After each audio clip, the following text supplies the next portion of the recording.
Welcome everybody to the Give It Podcast, a podcast for blurs, for nerds. If you have a fandom, you are most certainly welcome here. We are your hosts of the most, again, back in 2025. Hopefully you guys have had a wonderful, happy holidays and a happy new year before we get into the dark age of 2025. But again, your host of the most, Black Spartan, Tafara TV. Sir, how's the new year been treating you outside of your cardio? It's good. I mean, we got snow over here in Dallas, so it's cold. It's cold in the south and hot over in the west side. Nice. Same for us, because obviously, because we're in Tennessee, because Tennessee does not do snow, and whenever there's snow, people panic. So fun times. But hopefully, you guys, whether you're on the, and also if you're on the burning west side of the world of the U.S., hopefully you guys if you're affected by the fire, hopefully you're safe. Possessions can be replaced, lives cannot. But if you're not, hopefully you're out of the fire zone. Like I said, just be careful, because right now the east is frozen, the west is hot. It looks like Middle Earth right now. That's all I'm saying. But yeah, to all the people who are firefighting from prison, I can vouch. They didn't do whatever you said they did. They were with me the entire time. They're innocent. Free my dog. Put some money on their books and then let them out. I've known them my whole life. They wouldn't do whatever y'all said they did. Other things, alibis. Free these people. Free them. Like, y'all, they deserve to go home or to somewhere else besides the cell. Right. And also, shout out to those responders out there, because y'all are true heroes, man. Yeah, y'all doing Lord's work as far as I'm concerned. So definitely shout out to them. But as you guys can see, we are a little bit leveled up, which means that sometimes we do watch our language, and sometimes there may be things that might be shown that might be too intense for younger viewers. So viewer discretion is advised, as well, as we usually say. But aside from that, welcome. So as you guys can see, this is the big catch up. We decided back in 2024 that we kind of took the holidays off. And why is it that whenever we take something off, a cavalcade of stuff comes through, and well, we cover it. So this is the big catch up from the end of 2024 to now 2025. And how we start this, we need to start this on some good news. We reviewed this on Blurred's Eye View, and of course, we would be remiss not to review it here, just because James Gunn, we got some bones to pick with you this evening. All good bones, but we're going to start with this one because this came at a time when we needed it most. Yes, I know a lot of people have seen it, but you don't ever get tired of it. If you have not seen the teaser trailer for Superman, for James Gunn's Superman, here it is.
Crypto. Home. Take me home.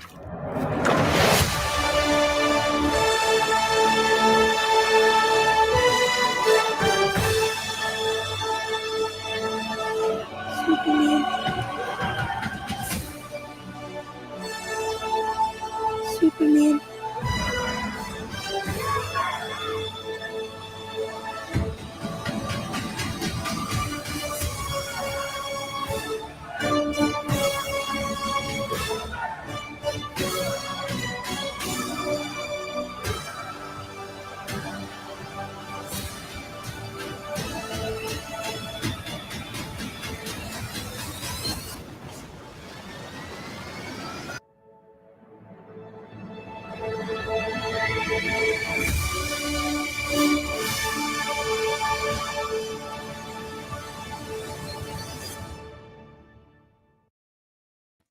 I never get tired of that. I never get tired of it. Hold on, Tafari muted. I forgot I got a separate thing here and here. Yeah, I didn't realize he was wheezing when he was in the Yamcha pose. But also I like that we are similar with Blue Beetle. I like that we're starting in an established world. Not everyone has to do an origin story. We are getting them as is, and I can't believe so many people didn't know Guy Gardner had a bowl cut. That was an actual area of discussion that apparently a lot of people were just blindsided by, and I was like, really? That part is always funny to me. Like, they're mad about a haircut. I'm like, y'all have never read a Guy Gardner comic. And if our other partner Joe was here, Show Guy Joe, if he was here, trust me, he would have a full dissertation on why you should read certain comics before you start complaining about how they look, especially for a comic book accurate Guy Gardner, which again I'm looking forward to. Also looking forward to Mr. Terrific Metamorpho. I want to say that was Ultraman, but I'm going to leave it alone that he was fighting in the stadium. I'm not sure. Yeah, I still don't know who that could be. It still gives it almost gives a similar suit to what the Kryptonians wore with Snyder stuff, but it could be anyone. That could be anybody in a power suit. Still haven't kind of heard what angle Buddy is going to be taking for Luthor, but he at least has the look down. The menacing look. Don't get me wrong. No, go ahead. Also, I've never seen it called Luthor Corp. I've like everything has always been Lex Corp, so that's also something I noticed. And I love the fact that it's the menacing look. It's not. Don't get me wrong. Michael Rosenbaum, you will always be Smallville's Lex Luthor. There's no taking the crown away from you. John Cryer, who was also with CW, he played an amazing Lex Luthor. Not taken away from you. Yeah. But from a movie standpoint, you had to have a menacing, I hate your guts, Kendrick Lamar feel to this. I look at that man, I'm like, Nicholas Hoult nailed it. So can't knock it. Looking forward to it. Damn it, James Gunn, you got us. There's no other way I can say it, but you got us for multiple reasons. But it's so interesting because this is like the first time we have like a big superhero project. And there are some names in there, but this is the first time like I know more about who's making it than who's actually in it. Because even I'm watching Superman, but I have to keep thinking of the guy's name who plays it, which is David Cornswet. And it's just like I know him, but it's like I don't. So he's doing a good job with his mission of taking nobodies, but putting them into this role and guiding them correctly to proper portrayals. At the same time, for all those that are wondering, David Cornswet is actually taller than Henry Cavill. Henry Cavill is 6'2". David Cornswet is almost 6'5". So he's gonna fit the Superman mold. For all those that are worried about height issues, dude is 6'5". Think he's covered. That's all I'm saying. Yeah. And I still think he's kind of related to Christopher Reeves because God, them genes is somewhere in that family tree. But anyway, completely. But we digress. But also what happened last year, because I'm going to throw this to Far Eye because, again, he got to see it. Joe got to see it. I'm still waiting to see it. What I'm talking about, guys, is Sonic 3. I'm going to let Tafari take this one, sir, because it's been long enough. You can go ahead and spill the beans on what you think about it because I'm still going to go see it. But what were your thoughts on Sonic 3? I thought it was great. I think, again, I kind of like what people do in Marvel films. It's just like, oh, we could have done more things. I'm like, but at the end of the day, some stuff is going to get cut because it's like, it has to be made for kids. So Maria and Gerald Robotnik both getting gunned down probably isn't going to make the final cut like it did in Sonic Adventure 2. Right. I will say this. They did a good job with the whole Gerald Robotnik thing. With Jim Carrey playing two different roles was great. I just wish they would have used him more in the flashbacks because you don't really see that those three together until the tragedy happens. And then the general who is in all the Sonic movies. In the game, he's supposed to be a child. And he is. The movie also makes you question how old is everybody because this is a 50-year gap we're talking about. Right. But the general is actually like a young adult, and remember they kind of pay homage to it where Shadow and him remember each other, but they don't interact very much, and I kind of miss that. But as far as a Sonic 3 movie that is adapting the Sonic Adventure 2 story, they did a good job, and they let it to where it can go in any direction. The action scenes were there. All the music you're hoping to hear is in there. All hella references. Didn't get whoever had the rumor that there's going to be like 6 end credit scenes. I don't know where you got that information. There was 2, but they were good. They were good, and they gave us a good direction of where we could possibly go. Okay, so that's good to know, because I was saying, I mean, I thought it was like 6 end credit scenes. So, I mean, good God. I said there was a joking Sonic way they could do it, and I wouldn't be shocked, but they still kind of went in that direction, but it's only 2. So we could either be going, the way I see it, we could either be going Sonic Heroes, or we could be going that Sonic the Hedgehog cartoon from the 90s where they were kind of like a freedom fighter force, and they were trying not to be like roboticized, which I think Sonic Prime has a version of that too.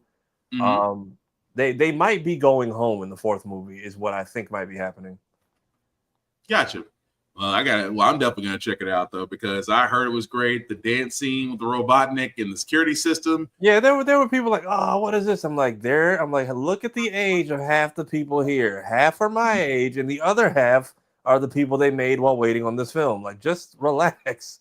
It's also Jim Carrey. You're going to get some jokes. I'll say this: they had what is the girl who plays Jessica Jones? Kristen Ritter. Her character was okay. Yeah. I feel like they could have swapped the general in for her to fill in that Shadow backstory. Also, we do see the payoff from the Knuckles mention about the Black Comet that arrived with the mysterious figure and blah. So they do actually kind of follow up that a little bit. Cool. Well, I'm definitely gonna have to watch that. But if you're also watching the comments, guys, if you guys see Sonic 3, let us know what you think of it. Again, Paramount, it's amazing that we had to bully you guys into drawing Sonic right in order for you to give us three great movies.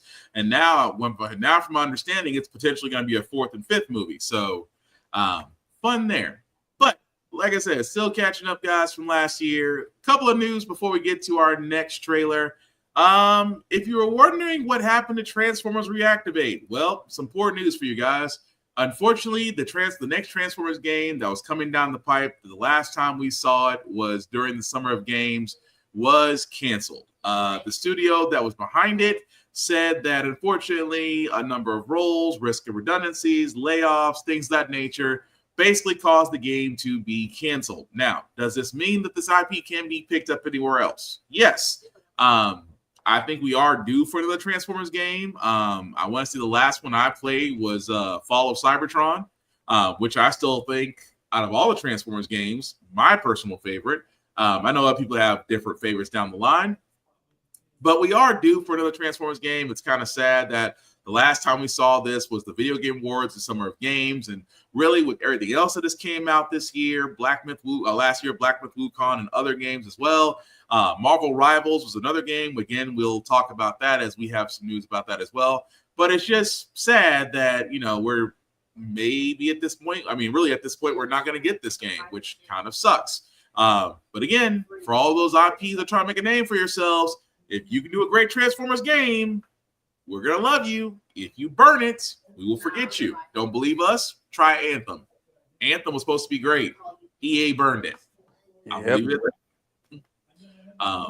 But yeah, it's kind of sad about that. Also, Sega. Dang you, Sega.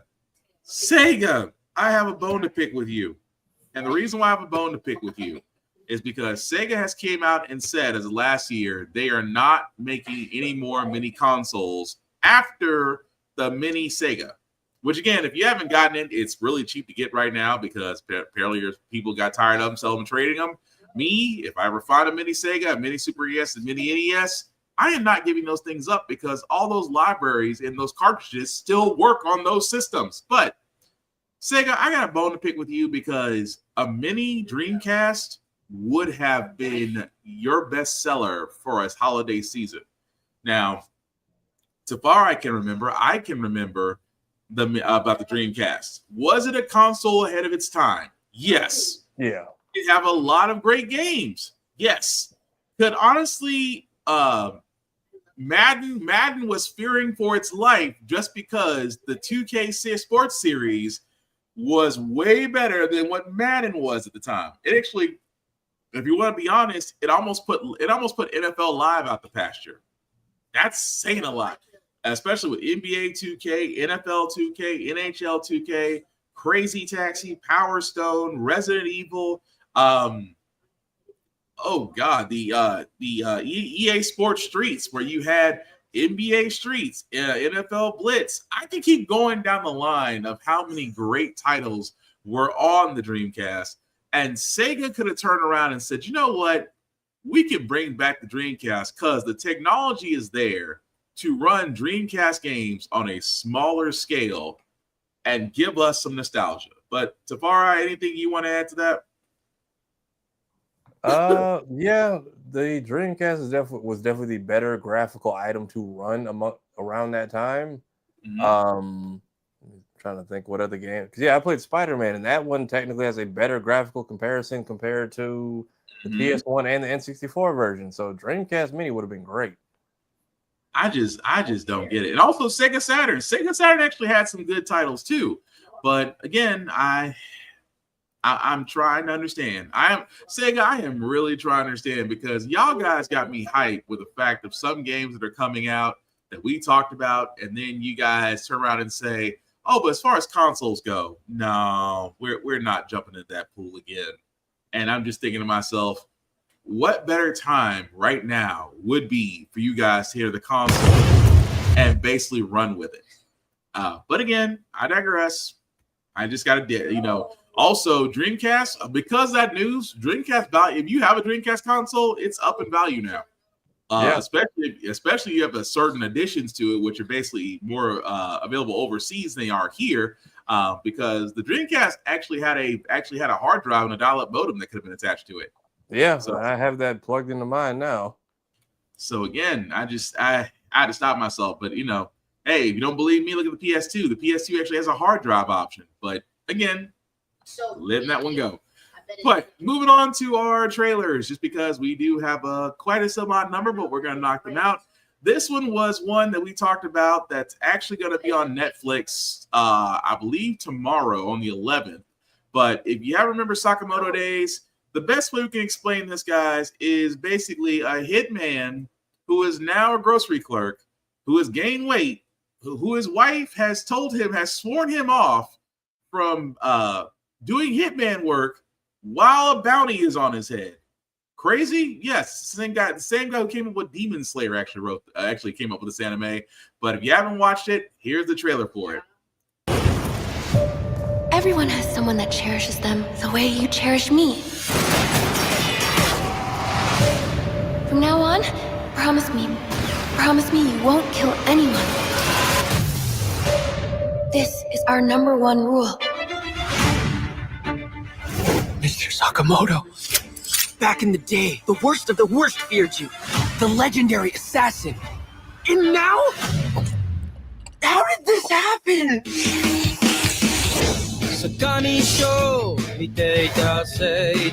Before I retired, I used my strength to hurt people. Now, I'm using it to protect the people I love.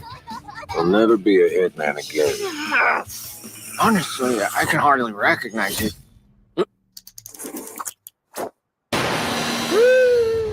There's a price on your head, Sakamoto. 1 billion yen. You leave the organization without asking, you die. Sweetie, I know you're not about to tell me you've gone back to killing, right? Break the family rules and I'll divorce you! Divorce!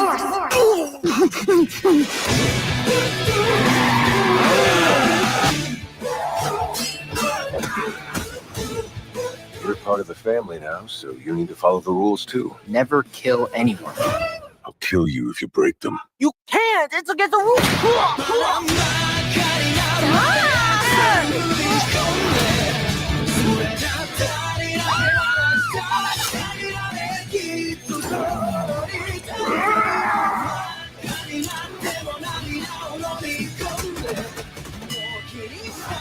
There he is. The legendary assassin. Taro Sakamoto.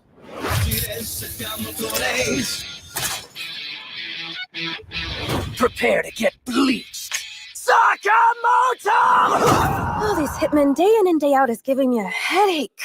Oh well, at least our bandages profits have gone up. Thank you, young lady.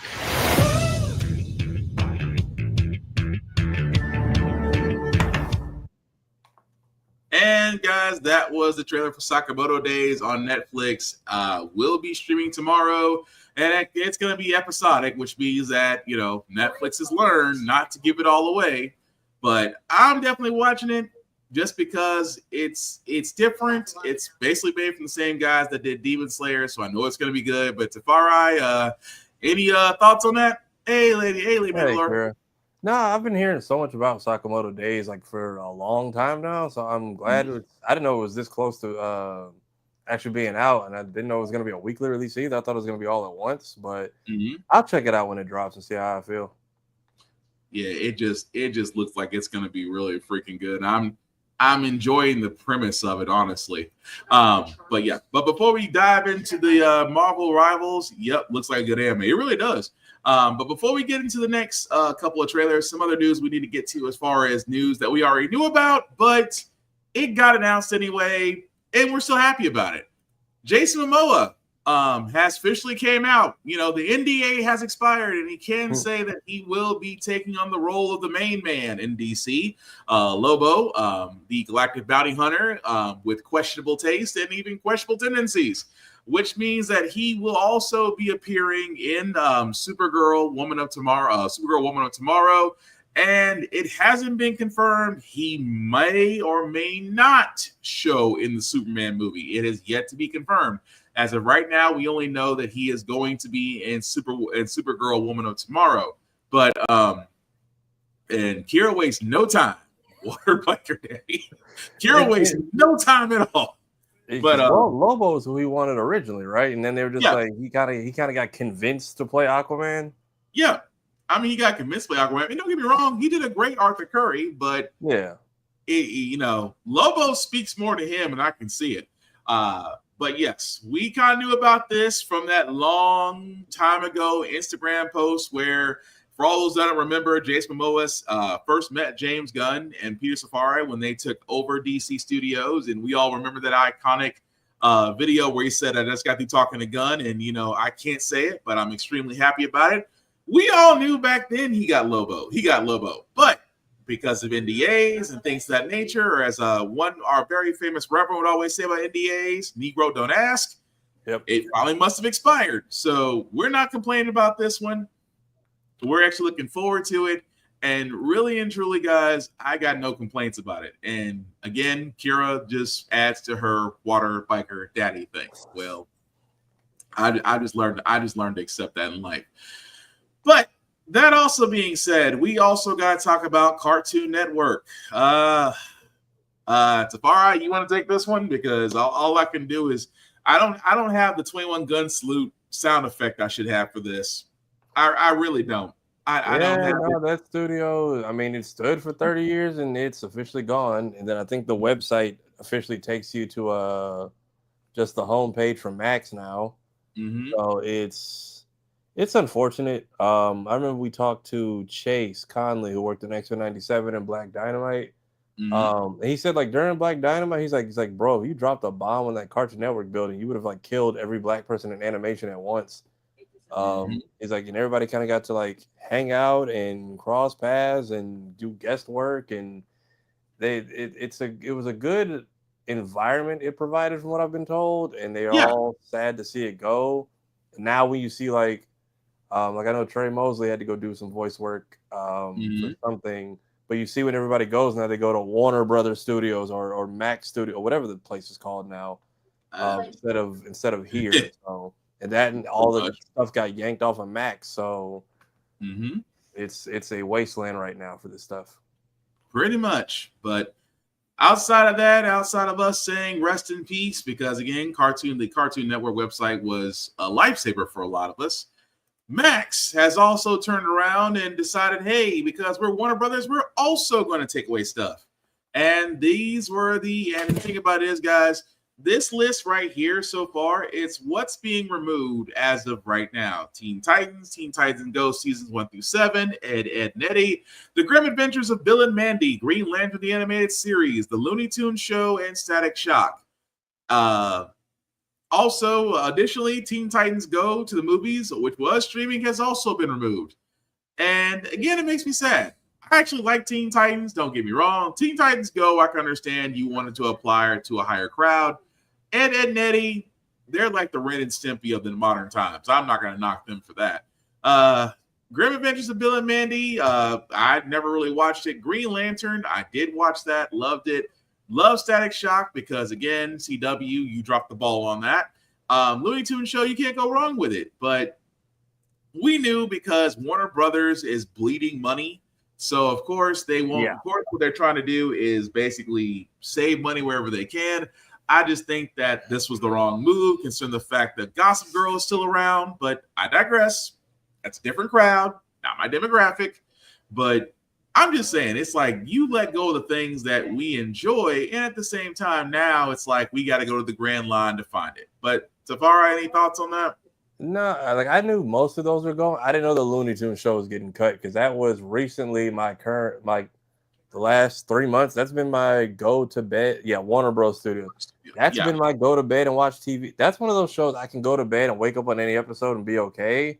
Yeah. To me, that is my favorite rendition of the Looney Tunes because you're taking the classic characters and tropes they have, but putting them in like a neighborhood setting, and then incorporating just like real life aspects. And then the fact that Bugs and Daffy are roommates, but then end up basically dating the person they can't stand in female form. Whereas, and then Tina, I think that was the first time they introduced Tina the Duck as Daffy's girlfriend, but having someone who actually like he was still Daffy, but someone that actually inspired him to like be a better person and actually try to like get a career and actually kept him in check.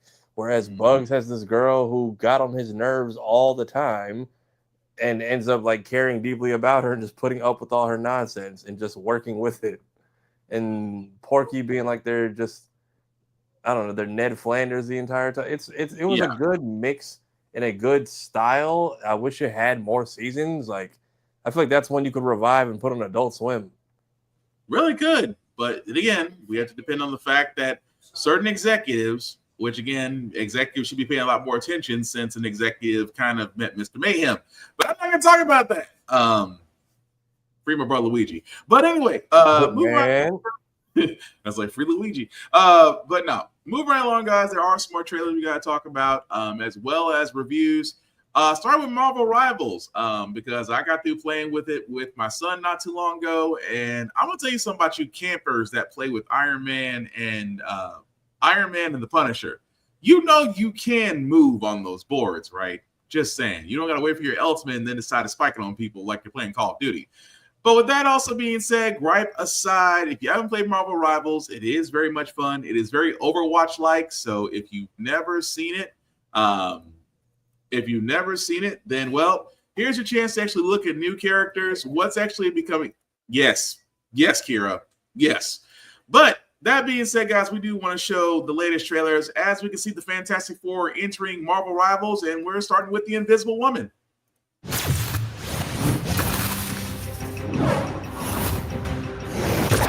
Who wants to see something fantastic?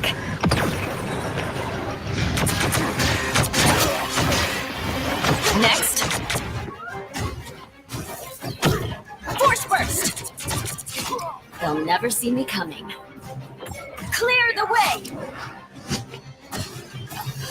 You have no clue how long I've wanted to do that, Namor.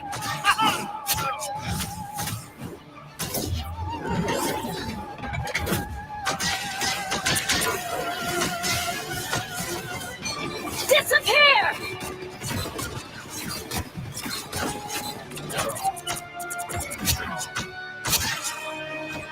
A clear winner.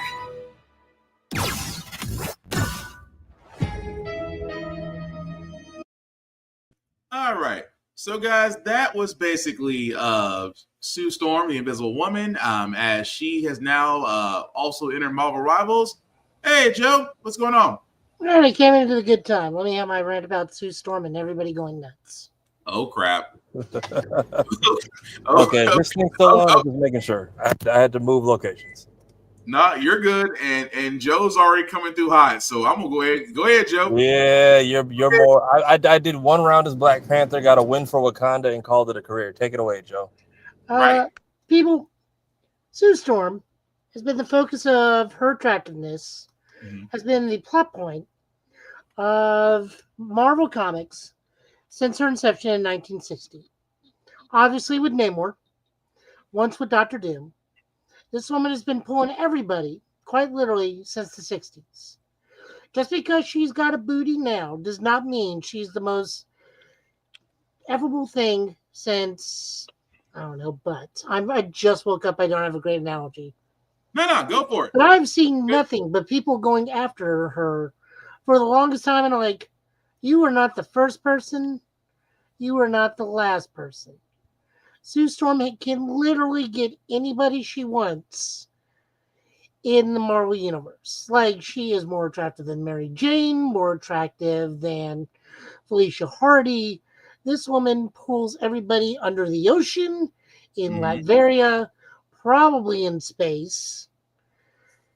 I mean, the movie, didn't she bond? Didn't she bond with Silver Surfer first in the movie? Yeah.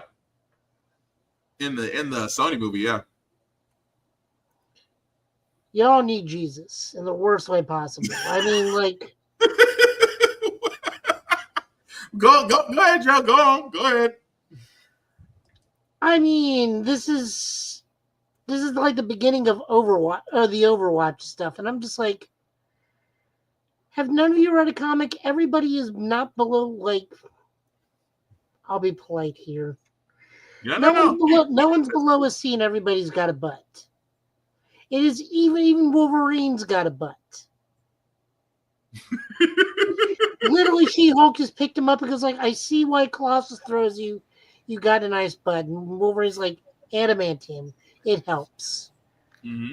It was what was it? What's one of her outfits? I know that everybody is losing their mind. Oh my god, yeah, let's go with that one.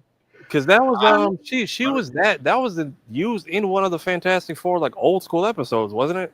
No, pull up Reed Richards' misogyny 90s cartoon. That is exactly the name of the clip when I first saw it. Somebody said, like, remember when Reed Richards used misogyny to get Sue Storm back to life? Okay, so Dr. Doom, and then again another attempt to get Reed Richards, hypnotize Sue Storm into becoming his wife. This is not the first time this has happened, because the other time it happened, Sue willingly became Doom's wife when Reed put on the mask of Doom and went nuts. She also has another costume that I'm sure they can put in later. Yes, this is the I've had enough Sue Storm where it. See, like I said, pull it up, please. Pull up the YouTube video. Okay. Reed Richards misogyny 90s cartoon. Got it. I'll go look. Sue looks like this. This is a comic actress reputation of being the Bride of Doom at one point. People were losing their thing over that. Oh my god, you people! I like this is the beginning of the Overwatch stuff, and all the sites which are probably banned now in Texas and Florida, anyways. So some of y'all ain't getting this content, anyways. Wait, what was it called again? Reed Richards misogyny. I promise you, it'll come right up. Gotcha. Okay, got it. I'm getting it. I had to remember how to spell misogyny. That's sad. Okay, so like I said, oh my god, people. The fact that her beauty has been literal plot points, not since that time. Oh yeah, and I'm reading some of the stuff from Kira. Yes, not her crapping on Namor. The reason she craps on Namor now is because at one point Namor was going to drown everybody, and she's like, well, "What about my son?" And Namor just dead ass says, "Like, we can make another." And then Sue was like, "Done." Dang, I'm starting to wonder if I can't find it. It's pulled up everything except what I'm looking for.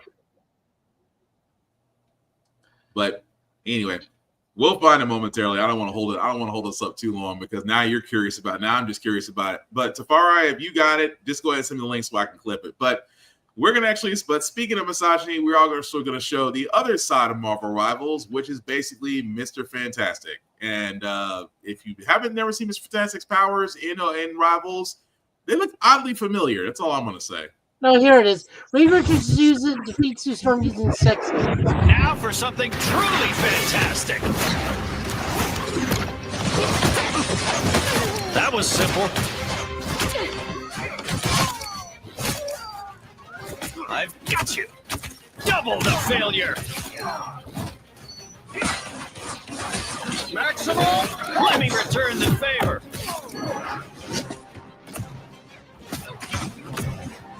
I'm as strong as Ben.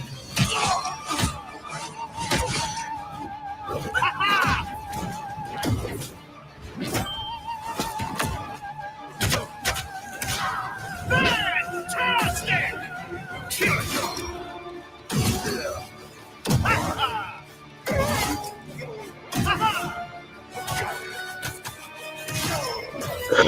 Rousing success.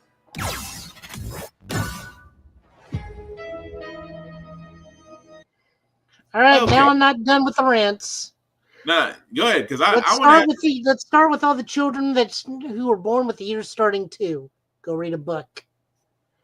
Go read a book. Go read a book that's now called One Piece. Because that's that's the part I was going to bring up. But go ahead. People really oh thought my god! Remember people that think that Reed Richards is a copy of Luffy in 4th gear, 5th gear. Well, maybe 5th gear because 5th gear. Yeah, I'll say the 4th gear look. Maybe the model was but like Reed as a character has been here first. And Kira would love you just because of that One Piece reference there, Joe. Like, she loves you for that. Or is it for the fact that I said all you children whose birthdays start with the year 2? Yeah, she loves you for that. Go read a book. Go read anything from Fantastic Four. This is literally one of Reed's powers. He's not quite up there with Plastic Man in terms of metamorphing shape ability, but no, the man does expand his muscles at times. He's been used as a trampoline, a balloon, everything under the sun.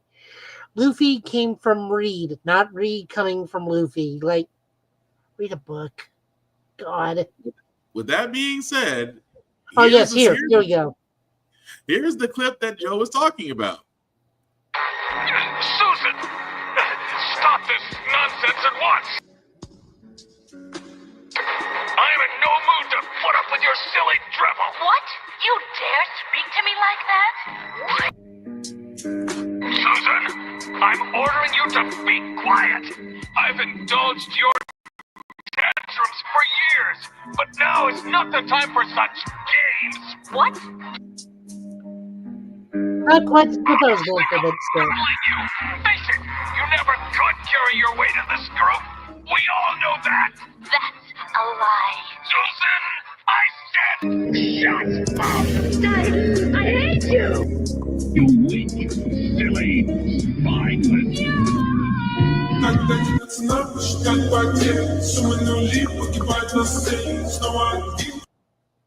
Okay. Not quite the clip I was going for, but it is what it is. Also, when was this? This was the 90s cartoon where they couldn't, they couldn't use Johnny sometimes. Right. Or no, wait, that was the 80s cartoon where they couldn't use Johnny because they thought kids would set themselves on fire. This is the 90s cartoon though. This is the one where Ghost Rider Penance stares Galactus and beats him in one shot. Yeah. But no, I had to point that out because it was the 90s. I can see people going like, did they really look? It was the 90s. A lot of stuff got away with in cartoons. That's all. I'm gonna leave it at that. And she's had that costume for a while. I think all you got to do is like Sue Storm, Bride of Doom. I think is what you got to look up. Oh yeah, she's had for quite a while. But I just had to point that out because people would be like, they let this go. They let a lot of stuff go away. They let a lot of stuff go in cartoons. That's just the tip of the iceberg. I'm just pointing that out. But yeah, But beyond that, Joe, before we go any farther, I know you're catching up with us, sir. Your thoughts on Sonic 3, because we are catching up from last year, and you want to go and give your impressions upon that, because Tafari already did. Man, this is the first episode of the new year. I could have come in with that Vegeta line, and finally, after 10,000 years of my slumber, I arise. I could have gone that route. Yeah, you could have. I figured you go the Aladdin reference, or nah. That was the only one I could think of. Phenomenal cosmic power. Here to be living space. But nah. What do you think is Sonic? Sonic 3, yes. Wonderful, wonderful movie. Very fun. A lot of plot holes. Some plot holes in the third movie. Had no clue if Maria and Robotnik were cousins or brothers. Had to talk to Tafari about that. The third act became one big Dragon Ball Z fight. I approve. It shows that concept can work. Shadow taking off his wrist cuffs, which were apparently power inhibitors, was never brought up the whole time in the movie, but apparently was a thing in the movie also that happened. And I was very confused, like, what in God's name is taking off his cuffs gonna do? He's already Super Hedgehog. Oh, they're power inhibitors. That wasn't brought up once. I could see where some parents are complaining about this movie too, though, to a degree. It does take kind of a very dark shift in the third one with Gerald wanting to exterminate the entirety of the human race along with himself. Despite the comedy of it. Also, Mantis versus Scorpion fight was just dumb. It was very, very fun. I enjoyed everything about it. I'm glad to see we're getting more Sonic characters. I'm very confused on why we're moving into Sega CD era, going down from Dreamcast era in terms of Sonic chronology, but they got a plan. They're doing okay. We'll get to see Jim Carrey do something again, I'm sure. He survived less and worse. That was I wanted them to show us how he survived the last movie. That part. Telemundo is how he survived. Now, see, I haven't seen Sonic 3, so I know one of these days me and the wife are gonna be able to go watch it, but I only want to see two scenes that I want no one to explain to me. One of them is the Robotnik dance scene. I don't want another song that's played. I just know it happened, and I want to watch it because Jim Carrey is a genius. I got in my head 5 possible songs that were played to that scene, but it just looked good to me. But like I said, literally just don't hold back, push the button. Say what? I think it's literally just called "Don't Hold Back." See, I gotta hurry. I gotta hurry and get a free kid weekend so we can watch it. Also, Joe, we did cover Sakamoto Days, which will be appearing on Netflix tomorrow. Looks freaking great. Anything else you wanted to add to that as well? He fights a robot dinosaur at one point. It still looks freaking great. Also, before we get to the Spider-Man trailer, also your thoughts on. We also said that Lobo announcement, because Jason Momoa can now announce that he is playing Lobo now. I guess because the NDAs ran out. Anything you want to add to that outside of the fact that that's perfect casting? I didn't know Jason Momoa was a Highlander because he was the one. I have got to start getting rim shot. I have to get rim shot sound effects. He is literally the only one of the original DC Snyderverse cast to come back, to be told, like, wait, everybody get out except you. You can stay. Pretty much. But well, no, that's not entirely true. Technically, Blue Beetle is part of the Snyderverse, but also the unofficial start of the Gunverse. He said Blue Beetle's technically the start of his universe. Right. He did say that. So there's that too. So that's why I'm like, I got nothing more I can say to it. Kira has already said that's her water biker daddy, so she's got her stamp of approval on it. Also, Superman thoughts. Yeah, gonna ask you about that too because we did play the Gun Superman trailer. Your thoughts on that as well? Great casting all around. The dog is adorable. Crypto's good. If he had summoned Streaky, he would just be dying. He would be dying in the snow. As Streaky just sits there and waits to eat him. Lots of people making fun of Guy Gardner.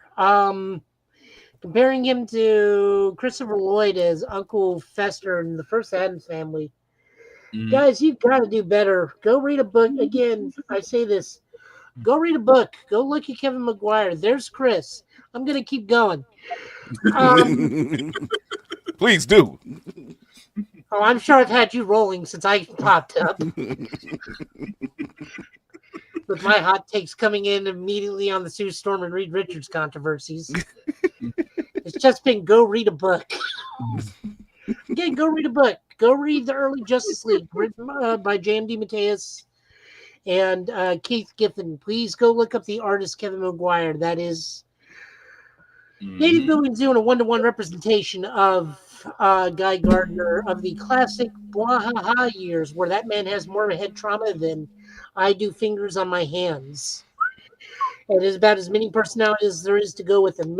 Please actually look up some stuff from Guy Gardner. You'll find out a lot of fun things. Like, he was the original and supposed to be the original wielder of the ring that first crashed with that gave Hal Jordan his ring. And the only reason Hal Jordan got it over Guy is because Hal was closer. Captured and tortured for years in the Phantom Zone by Zod and his family, while Hal Jordan goes and tries to wed his fiance, only for Guy Gardner to escape and then immediately get hit by a bus. Yeah. So Guy Gardner. The reason why he looks so plastic is that man just takes a lot of blow to the faces. If you read more about him, yes, he is undeniably a colossal asshole in those comics. Yes. But they think it's possibly because of multiple personality disorder because of all the severe head trauma he had. Because if you read Guy Gardner nowadays during the Blackest Night era, that's a completely different Guy Gardner. That's the Guy Gardner you will fall in love with and see the reason why that man has a rank. I am not making an excuse for him in the Bwahaha era. I've read it. But you guys gotta do your due diligence. Go read a book. Go find the artist that inspired it. Because even Kevin Maguire posted on X at one point. Also on his Twitter. No, that was like something I drew. Okay. Also, before we get to the Spider-Man trailer, also we did find out that Transformers Reactivated, the game that we talked about that was showing on Video Game Awards 2 weeks ago. Yeah, canceled. They found out it was a scam. Okay, because they tried to blame. We found out from the article that we saw that it was potential. It was because the company having potential layoffs, but it was actually a scam too. They asked for the Transformers IP to boost their portfolio so that they could look promising enough for Tencent to buy them, only to do a proof of concept trailer and get toys out by a Hasbro, but they never intended on making the game. So it's basically the day. It's like the day before. They sat there and waited for Tencent to buy them because they had the Transformers license, and when that fell through, finally they're just like, we're not making the game. Damn, well, that explains a lot. Also, Sega said no more mini consoles because a lot of people are thinking that they were going to come out with a mini Dreamcast, and Sega has came out and said that after the mini Sega Drive, after the mini Mega Drive, we are no longer producing any more mini consoles. Me and Tafaro were kind of bummed about that because a sorely missed opportunity. Yes, it is. A mini Dreamcast would sell like hotcakes. It would. The majority of what we bought Dreamcast for are coming out in Capcom Fighting Collection, and the only stuff we really need are stuff like Crazy Taxi getting a reboot. Sonic Adventures has had numerous returns to the Nintendo consoles. Let's not forget So the 2K. the only thing we don't have is like I mean, Soul 2K. Calibur, and that's it. Well, also Soul Calibur's 2K. not coming back for a while. Right, but also the sports side too, with 2K Sports, Top Spin, some other fighting games that were also kind of on the far. It was not on the import side, but still, the fact that the Dreamcast, when it first came out, was ahead of its time, and let's also be honest, a lot of us, unless you've been really careful with your consoles, a lot of those Dreamcast consoles are not working. So imagine the fact you can bring that back in the same sense that you brought the mini consoles back. And I keep getting mad at Sega because how dare Sega give us these IPs to look forward to, but you don't want to jump back into the console battle? Because really, everything has been, and I hate to say it this way, everything has been either PlayStation or Xbox.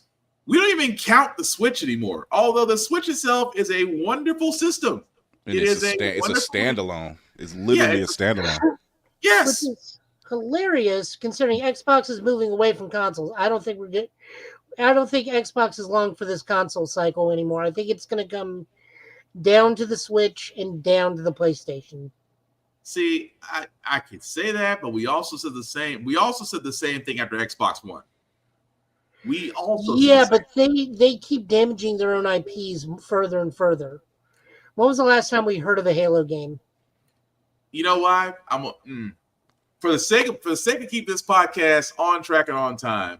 Well, I'll put it this way: we are seeing them expand more and more into publishing than we are exclusive content.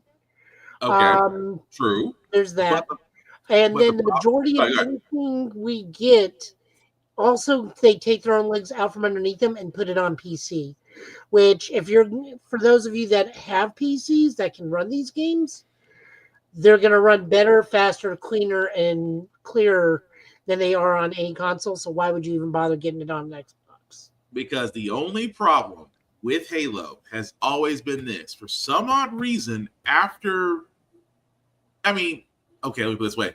3 was great. 2 was peak. 1 was fun. But story-wise, and it's just like you try to copy other elements from other shooters instead of just coming up with your own. Gears of War is a great example of that because do I love Gears of War? Yes. I love 1 through 3. I love Judgment. I love 4. 5 was just because 5 felt rushed. And so what did they have to do? You had to go back to E-Day, something that fans have always talked about. If you follow the lore, you follow the books. You know about Emergence Day. Why was there never a game about the fall of Sarah and the rise of the Locusts? Right there, we have a game that's literally E-Day, to where we have a young Dom, we have a young Marcus Phoenix, and you've revitalized revitalized the brand. Could Halo do the same thing? Yes, but the problem with Halo is they take a product, they rush it, and they expect fan loyalty. You're not going to do that by game 4, game 5. It's not there anymore. Mm-hmm. So that's why Halo Infinite failed. Halo Infinite failed because after you beat the main campaign, what's left? Oh, we have skins. We have events. You basically turned into Fortnite, which again, if you like Fortnite, happy for you. But I didn't want to go to Halo and play Fortnite. In the same sense, you go to Call of Duty, and if you're like me, I would like to play the campaign. I don't want to immediately jump into multiplayer and then go straight into zombies. If that's your thing, cool. But a lot of the fan base got lost because of that. Halo lost its entire fan base because they tried to copy and emulate other shooters. That was the problem. Microsoft two games that was at the top of their in my opinion, that was in that arena was Battlefronts and Halo. Another one. It was once again. Yeah, Battlefront was cool too. I'm going to argue. Go ahead, Joe. was saying I'm going to argue ODST and Reach are also up there, and the reason why Halo isn't doing that well is because not the fans aren't there. It's because they expect every Halo game to hit Halo 3 sales numbers, and when they aren't, they're pivoting hard to something else that will. Yeah, I can't fully agree. Although ODST should have been more of an addition to a game versus a game by itself, because that was a money grab. Reach could have also been an addition. Argument. Yeah, it should have been. Not, for them to be standalone games, they were both money grabs. But again, I digress just because I am a Halo fan. I still go back and play 1 through 3. It's just that Microsoft freaking do better. But Captain, sorry, we went on a long rant. No, I want the rants. I want the tangents. Yeah, it's been a couple weeks, and we don't come back for a couple more weeks, so I need this. But I'll also throw this to you before we. Chris really likes angry. Chris really likes Angry Joe, and by that I mean me. Well, it's entertaining. I'm actually glad because after we get through Spider-Man, there is a certain role for a very beloved X-Men character that's picking up steam just because we're getting ever so closer to that possible casting. But before we get to that, guys, like I said, still catching back up for 2024. This also came out while Get Bit was on hiatus. Marvel has came out with your friendly neighborhood Spider-Man, and some people had some issues about certain cast members. I'm just gonna leave it at that.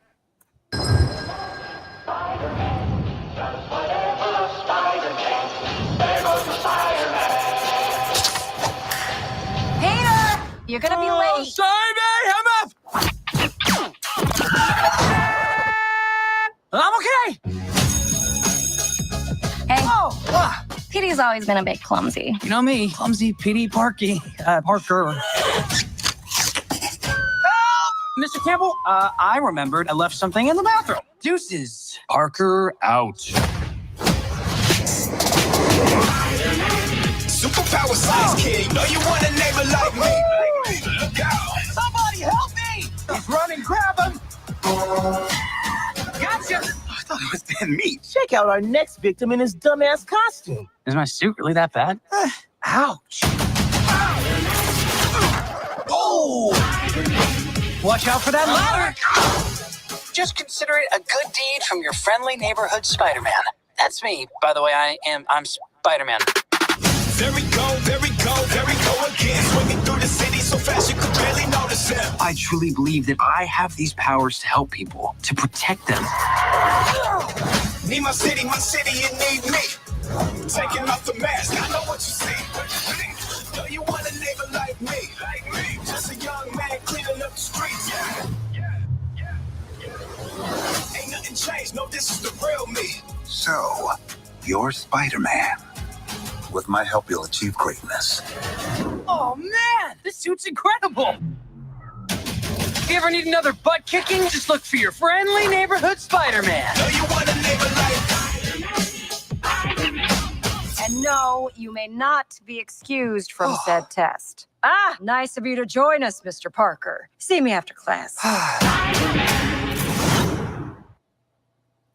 And that, guys, was the trailer for your friendly neighborhood Spider-Man that'll be on Disney Plus. So, fellas, as I'm looking for the scene that's basically taking a lot of incels off, how do we feel about it? Like the voice cast, like the animation, I actually like the entire design. Mm-hmm. However, I need to know why. There's the reimagining thing. Mm-hmm. Make it more modern. You can see that. You see the reimagining. You see all that. Make it more modern. You can make it any more modern than that. You still have a lot of story to tell. I'll wait to watch. I'm not gonna hate on it because I'm a fan of the character. I'm a fan of the stories. You know, we've seen the different iterations before.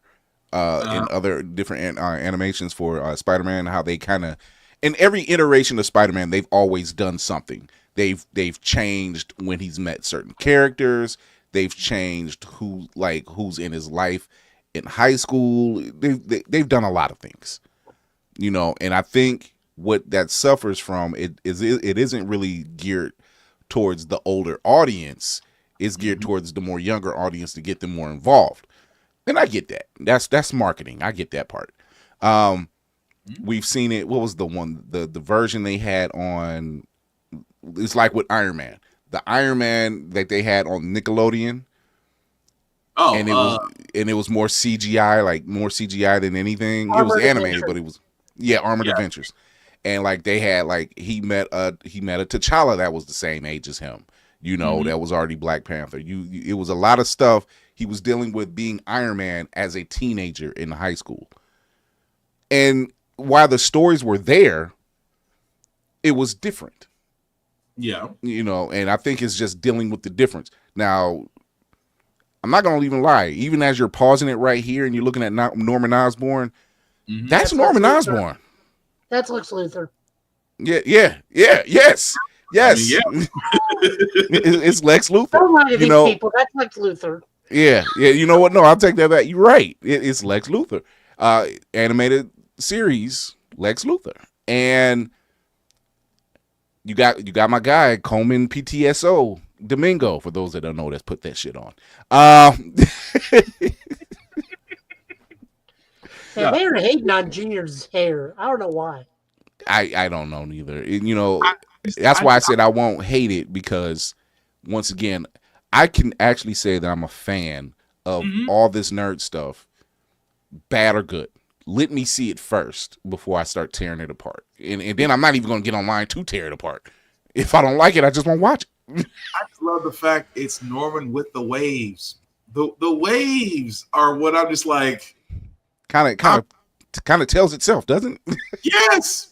And then you got his son, which again, I am not knocking how they did Harry and how they did Norman. There are people out there that have other opinions. I'll leave them be. I just feel like they need to get out of their mom's basement, touch grass, or if you're in Nashville, Tennessee, or basically on the eastern side of the U.S., touch snow. But I'm not knocking it. I think, like I said, the animation is clean. I like where they're going with this. Peter, starting out in a different suit, not the traditional red and blue that we know. I'm not knocking any of this because this is a fresh take on Spider-Man's beginnings. So yeah. I can't knock it. I'm gonna definitely. It's not in the 616 universe. Even though at first, when the first teasers were coming out, people were thinking, I thought so too. I want to know. I think the initial plan was it was supposed to be MCU Peter's first year on the job, and then they realized you don't really follow that. You can't really follow No Way Home with that. Yeah. Right. Yeah. So there's a lot involved. Yeah. So Kira asks, is he Dominican with that top knot? My question is, as I ask people with all top knots, are you Hiroyuki Sanada, or do you serve? What Shogun do you serve? If the question entails answer are no, why do you have a top knot? Now, right here, I'm fine with it because to me, this kind of reminds me of the Vampire Samurai, the Black Vampire Samurai in Guilty Gear. He's got top knot dreads. It's like the baby version of that hairstyle. I'm guessing he wants this to be dreads eventually, just doesn't have enough to braid up top. Or have enough top to get the start of the dread. Yeah. You know what else this reminds me of? At least it's not the Killmonger. No, it's not the Killmonger. Yeah, at least not the Killmonger haircut. That's the point I was going to get out. But go ahead. What are you going to say, Chris? A couple of years ago, they reimagined the Buffy comics. Mm-hmm. And they put the entire Scooby crew back in high school, but a lot of things changed. Like Xander became a vampire. Willow became a. That's right for the actual actor. Yeah. Well. Yeah. Yeah. Yeah. But Willow became a witch much earlier. You know, I was about to say nothing changed. Yeah. You like it's just the timing and just certain things. Cordelia became part of the crew much earlier, you know. So it was they made it was a reimagining. Yeah. You know. But again, it's hard not to, like you said, it's hard not to find anything wrong with this because again, it looks good. It's good. I can't find fault with this. Oh, no. I can't. I'm sorry, go ahead, Joe. Chris, pull the video back. We got to talk because Joe knows stuff. Shoot. Give me a second, but keep going. No, actually, I need you to pull it back to where he's in the hallway with the three girls. Oh, yep. Mary Jane. Yeah, hold on. Not in this. Yep, 1 second, because I just actually moved on to the next still. But give me a second. Mary Jane is not in this. They have officially said Mary Jane and Ned Leeds will not, or MJ, Zendaya, MJ, and Ned Leeds will not be a part of this series at any point.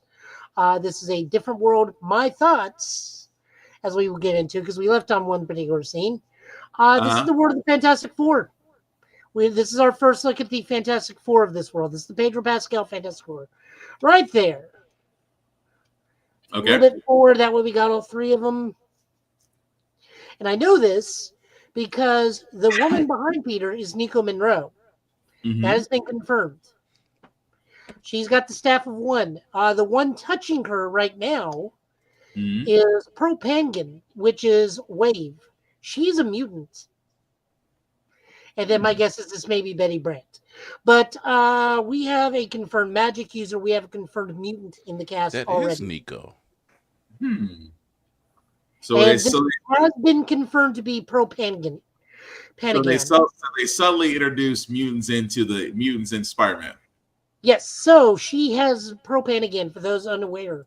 She is from the Philippines. She is full Filipino. She has been part of Agents of the Atlas. She has been at one point she went toe-to-toe with Namor. It did not go well for her, but she can go briefly toe-to-toe with Namor.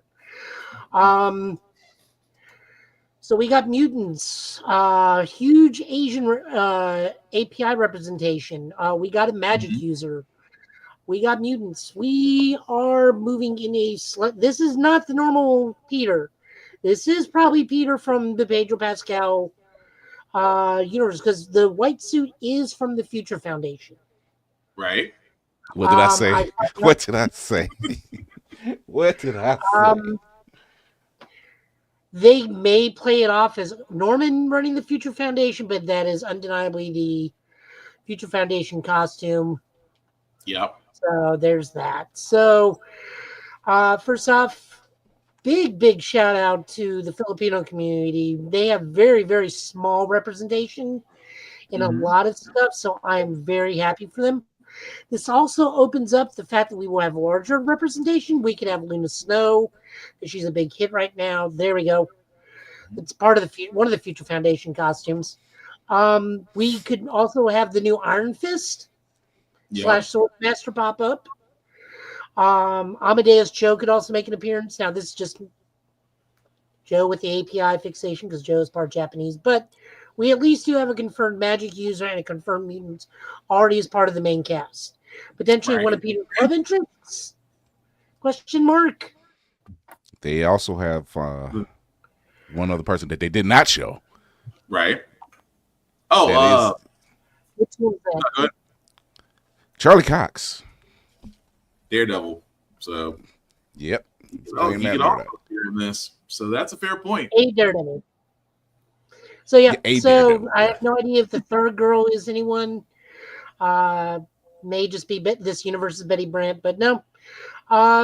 Those were some things I picked up on this, and plus, also the Nico Monroe thing got spoiled with the Friendly Neighborhood Spider-Man comic. What do you mean, Kira? You gotta be specific. Charlie Cox thing. Jesus. Oh, there you go.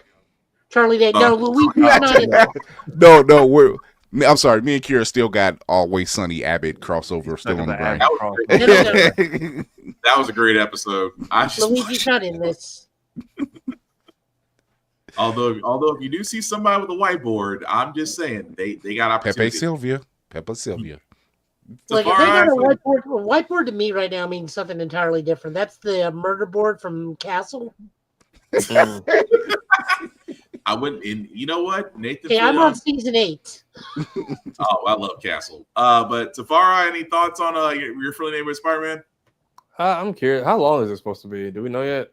No. I don't think we know. I don't think there's any information as far as episodes go. I'm curious to see their take on it. It's he's got the very classic Peter look. I'll give him that. And clearly, dude from What If has found his own vocal direction, because I know it's him, but he clearly has dropped the Tom impersonation, which I'm okay with. So I'm curious to see how it still has certain cadences though that's very reminiscent. Yeah. Anything's better than the last 2 iterations. What Marvel's Spider-Man was just unremarkable, and Spider-Man and the Web Warriors, or whatever they want to call him, where it's like he wasn't Spider-Man, he was Deadpool Jr. most of the series. The Ultimate Spider-Man. Oh yeah.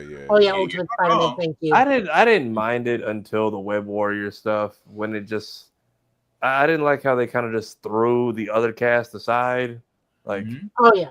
Like when they all were technically homeless because the helicarrier blew up and they all had to bunk with Peter. I think that was like one of their best seasons. That was giving Spider-Man and his amazing friends. A little bit. That's exactly what it was giving.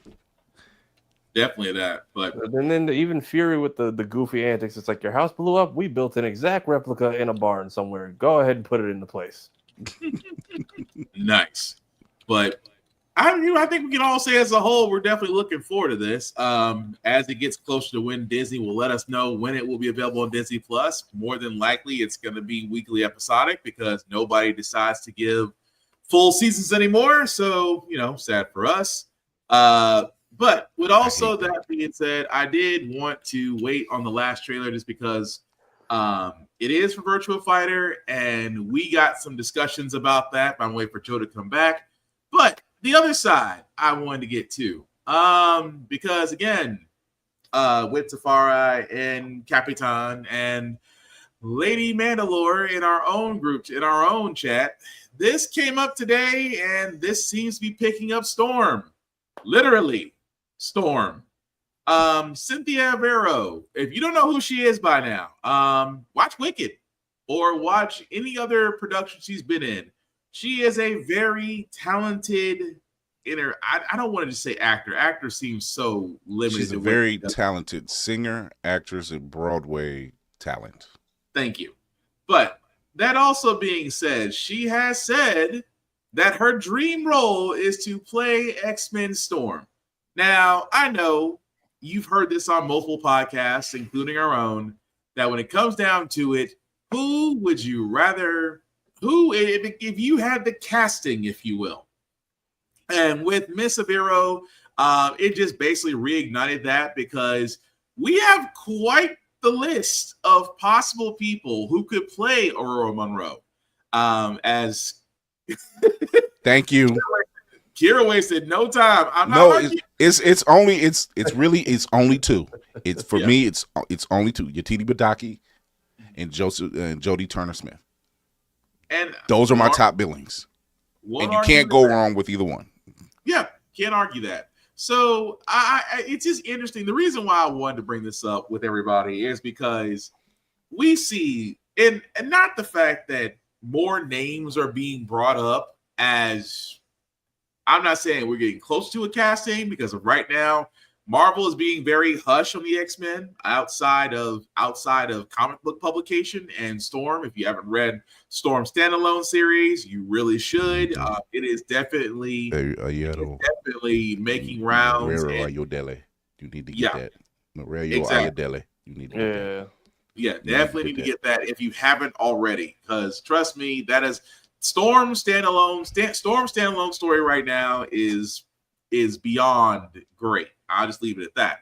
But the reason why I bring this up, because as we see more, and again, I love to see this, more of our very talented women come forward, can we not say that and I say this because it's a little hard to find some argument in this for me, can we not say that any woman that's as prominent as Miss Severo, as prominent as Mrs. Badaki, as prominent as others down the line, including the great Angela Bassett herself, although she will always be Queen Mother, could there really be a definite, or it's just the fact that every one of these actors, actresses, and entertainers really could do it?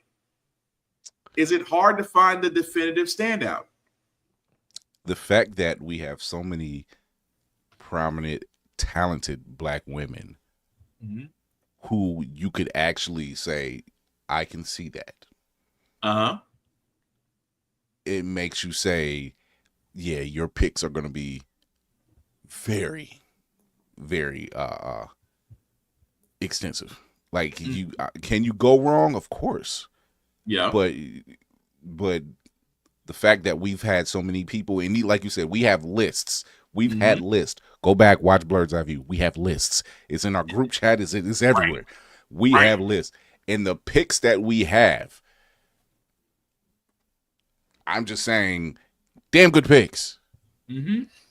So that makes the final decision very, very good. And that's the part I'm getting at. Tafara, what do you think? Not sure. I very much think don't even put out a press release. Like just drop it in a movie somewhere and make people have to go see it to find out, because I don't need the rage bait and the clicks and the terrible AI thumbnails of people's discussions. Just that. Another thing, I think the story will choose the actress. I think the story and whatever origin they choose will also help determine our actress. And who's to say that they may already have someone? That too. And the actress who portrays Riri Williams at one point did try out for Shuri. Yep. They're screen testing and everything. So that was how long ago was that?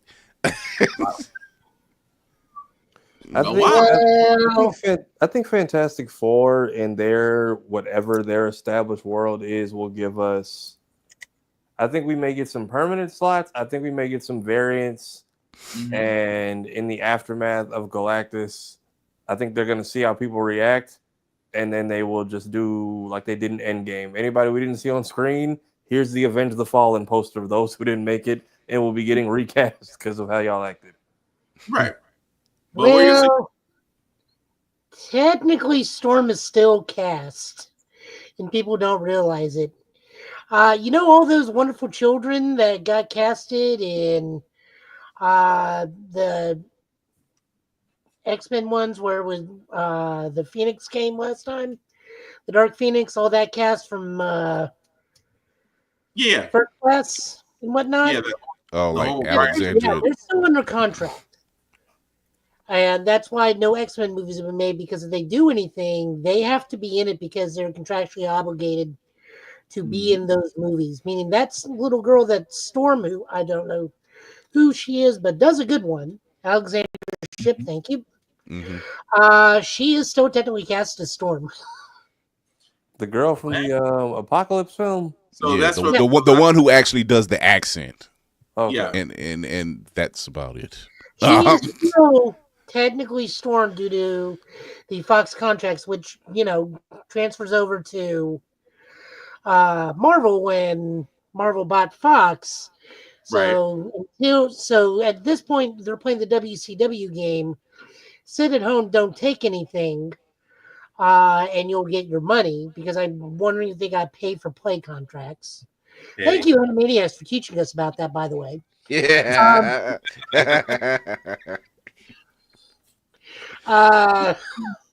So we technically still have Storm cast, and can't recast her until that contract limit is up. Yeah, that's a good one. Yeah, it's a fair point. But they also why not just give it to Alexandra Shipp? She should be the right age right now to be a fairly decent middle-aged Storm. Yeah, but it's like how Kira and Tafara said. The story choose the actress, so it depends on where they're going to start with Storm. I don't want it to be an origin story because, again, we don't want an origin story with Storm, but we don't know where they're going to. We don't know exactly where the X-Men are gonna fit when their time comes in the MCU. We don't know where they're going to start or how they're going to do it. Yes, we do. How? X-Men 97 made them too much money. You know they're going to start with the 97 X-Men and say that their world's in the 90s, and they'll bring them over that way. They will not take that money. I'm not going to argue about that point. It's a strong point, but again, Marvel's been known to throw us red herrings. And I also, Bo, sir, could you stop being Aubrey? Don't you're going to Aubrey status right now, Mr. Bo. Very close. He's just showing who he really is. I seen where you were going with that, Joe. The fall from grace.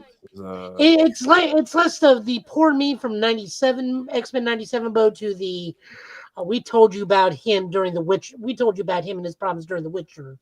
Bo yeah, look, Mr. DeMeo, we want to be on your side. We do. Okay, we want to be on your side, but right now you're making it very hard to like you because you went from educating us to now it's like, oh, it's not going to be this or it's not going to be that.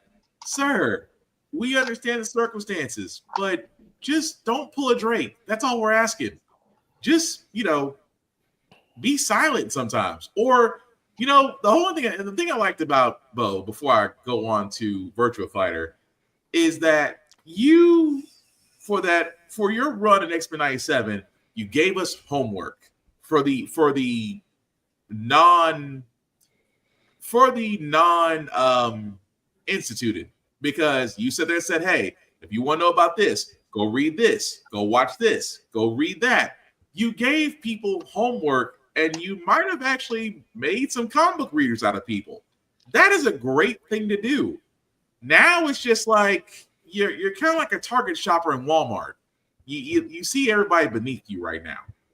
I'm just saying, sir, take the win, maybe produce something else, because trust me, as talented as you were on X-Men 97, other companies and areas could really use your help. Just pointing that out there. That's all I'm saying. Also, don't be a dick, literally.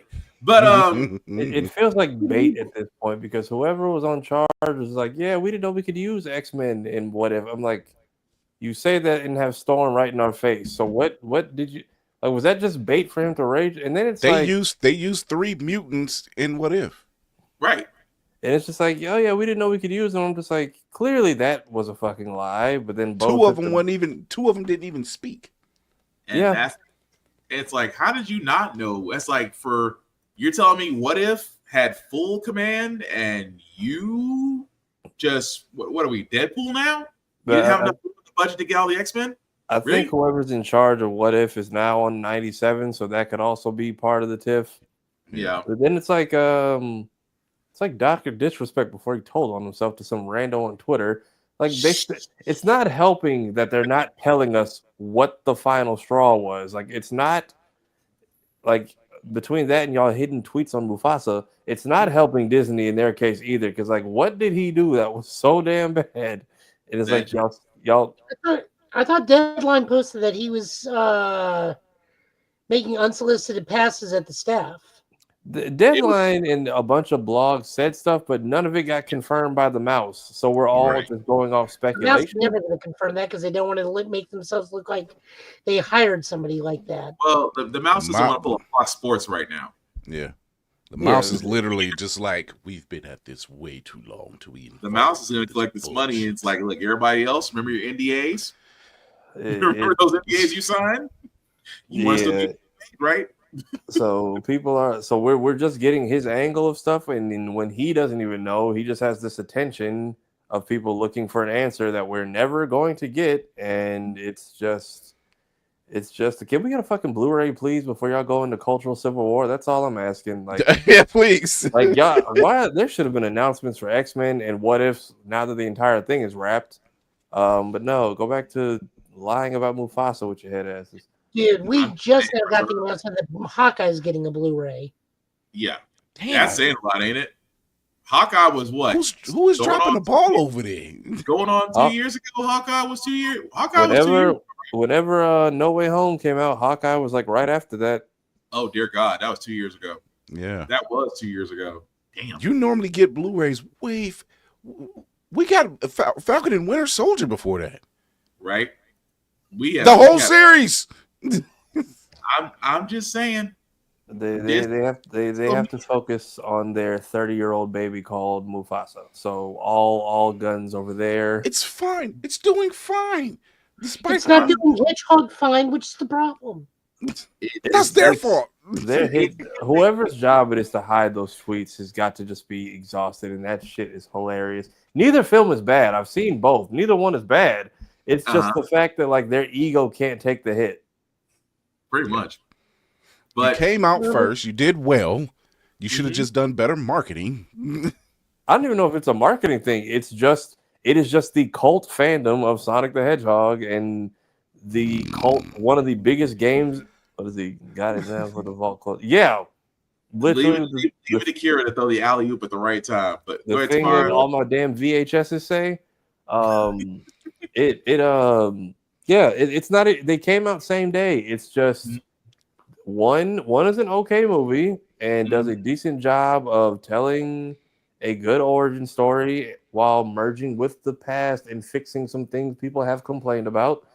And the other one is taking a game that people have played since the Dreamcast and made their children play, and then you throw Jim Carrey and a bunch of other people in the mix, and it's also I think the second highest video game movie. So yeah, it's you have competition. I know you don't like that very much, but deal with it. Quit lying on Twitter. I'm just saying, but of all places, Twitter. Really dark places. But we also have one other thing we got to get to, guys, before we get to our reviews of shows, because a couple of shows did wrap up their first seasons. But Virtua Fighter, a game that, well, has made headlines because of its showing during a NVIDIA CES show. So basically, guys, what I'm about to show you, a lot of people, and I have to stress this very heavily, this, as Sega has told us, is pre-footage, which means this is not actual gameplay. However, they were showing off what the graphics card can do. For a lot of us gamers, yeah, thank you. But for a lot of gamers, this is what we saw, and we're kind of wondering, are they pulling our legs, or is this really going to be the game?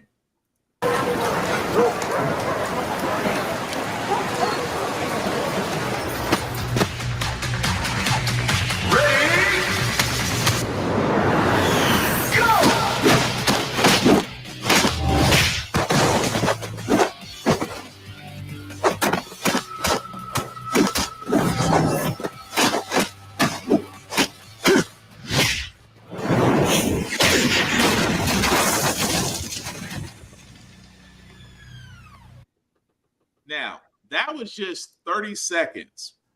The thing that we're getting at here is, y'all, for all those that are wondering why we are just, and I'm just going to mute this and just let this play again. But the reason why we're all just mouths dropping in awe is because anyone that play Virtua Fighter, there is no meters, and there's no meters, no drive systems. It's all blocks, combos, parries, throws, and kicks. But this is damn near martial arts movie level of how smooth it is. How smooth it is, how the attacks are, how the graphics look. And this is all based off NVIDIA's 5000 series. Now, will this translate to Virtua 6 whenever that gets announced or when it gets released? Because we know Sega's working on it, but I'm just going to point this out here, fellas. Should we be hyped that this is the level that Virtua Fighter may be bringing? Or should we let this go because it's basically pre-footage? If it's pre-development, meaning they can improve upon it, I would say hold a little bit of anticipation, a little bit of hype. Ultimately, let's see a full-on trailer and make sure they don't let us down. Okay. Also, I'll throw this in there too. So Maximilian Dodd, who a lot of people follow, I follow myself, he brought up a very interesting point. about pre-footage was that if a game is showing you pre-footage, that means that whatever they're at right now in development has to be equal or better, because you're not going to show something of that caliber if you're not already at that level or close to it. So that's the reason why I'm like, it's a fair point, because Street Fighter did the same thing with 4, I believe.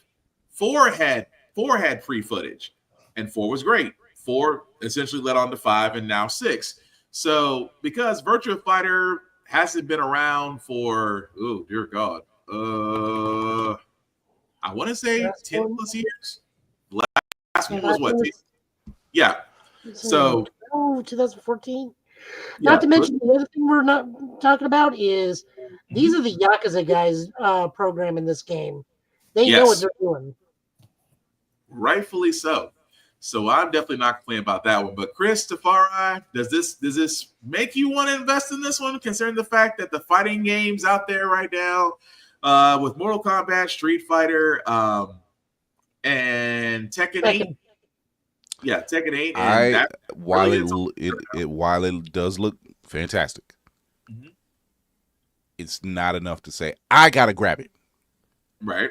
Yeah, but that was a tech demo. I still need more. Also, didn't during the break, didn't Mortal Kombat get completely clapped along with Suicide Squad?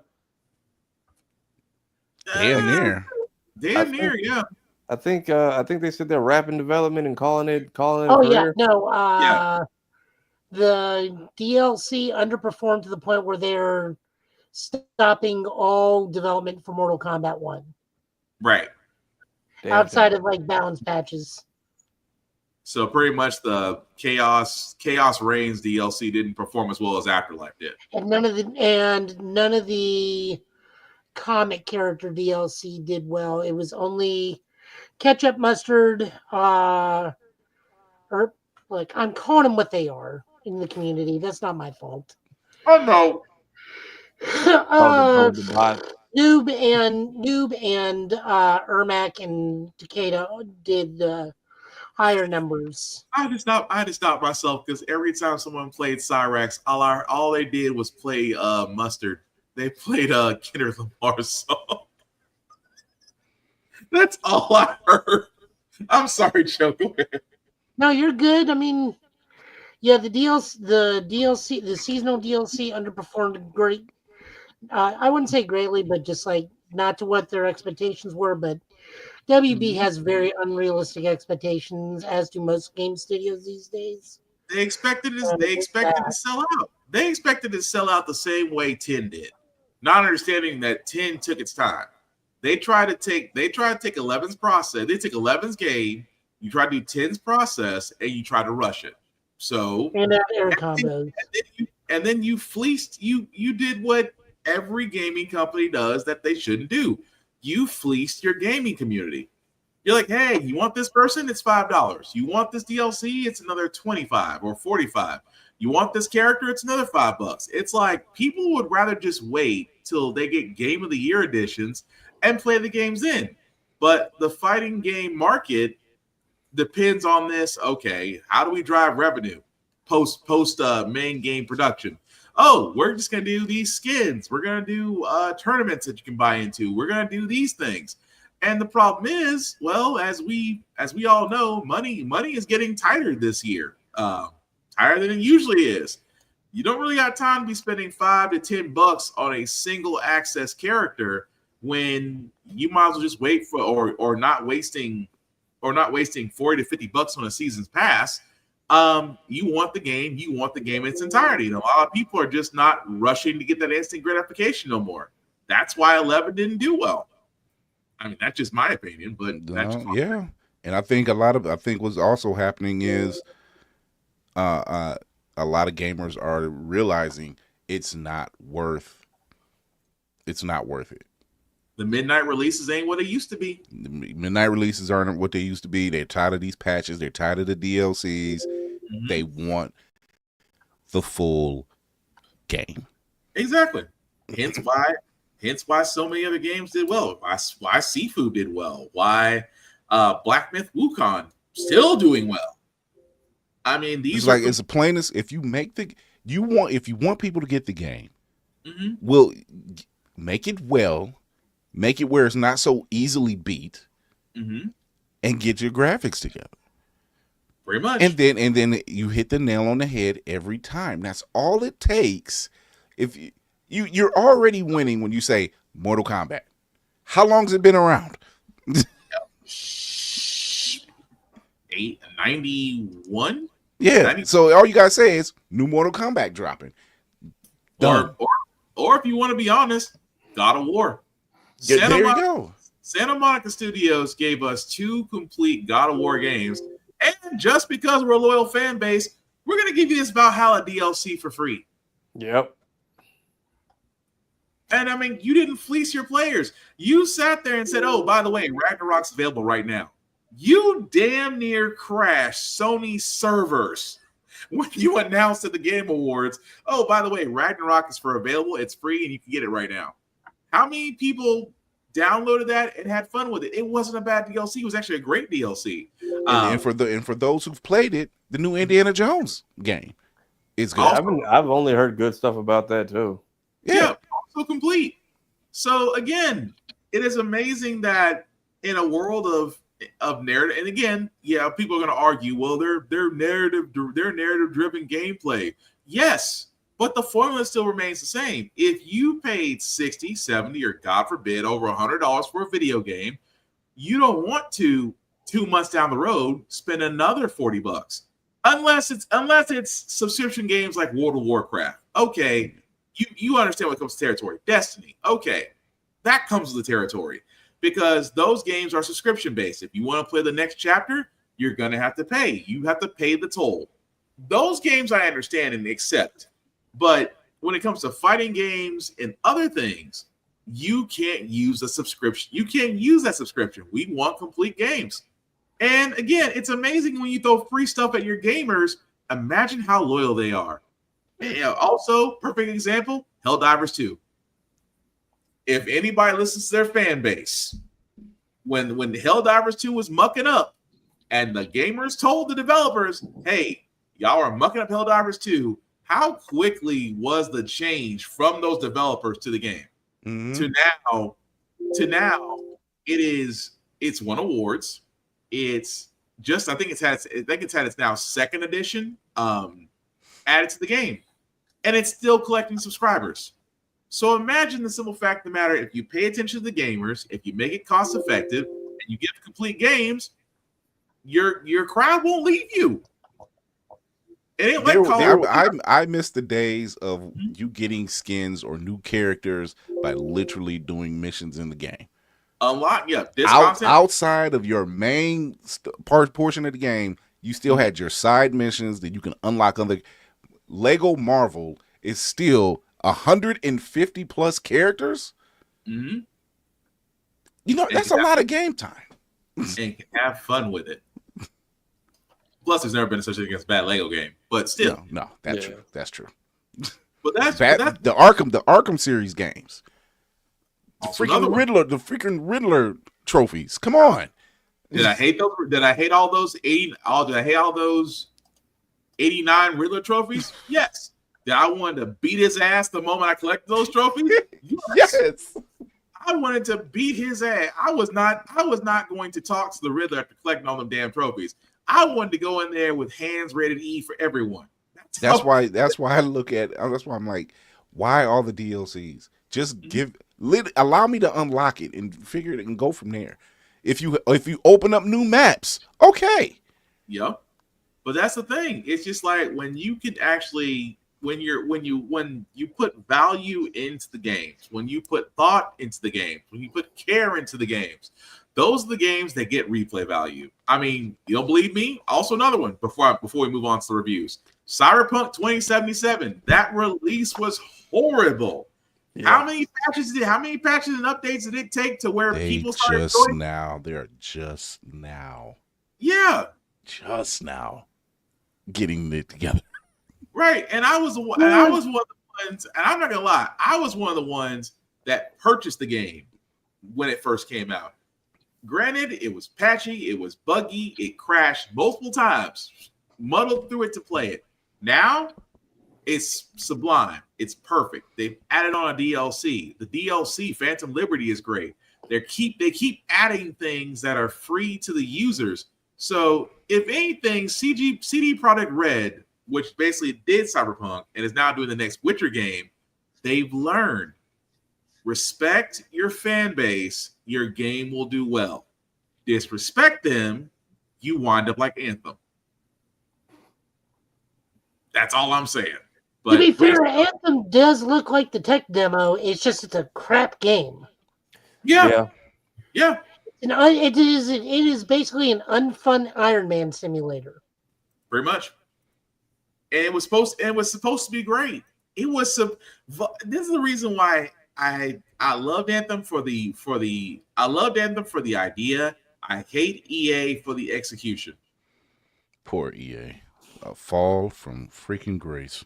And I mean, EA used to have it made, and then they just came out with crap after crap after crap. And Arkham, I mean, not Arkham, Kill the Suicide Squad, Kill the Justice League, Rockstar.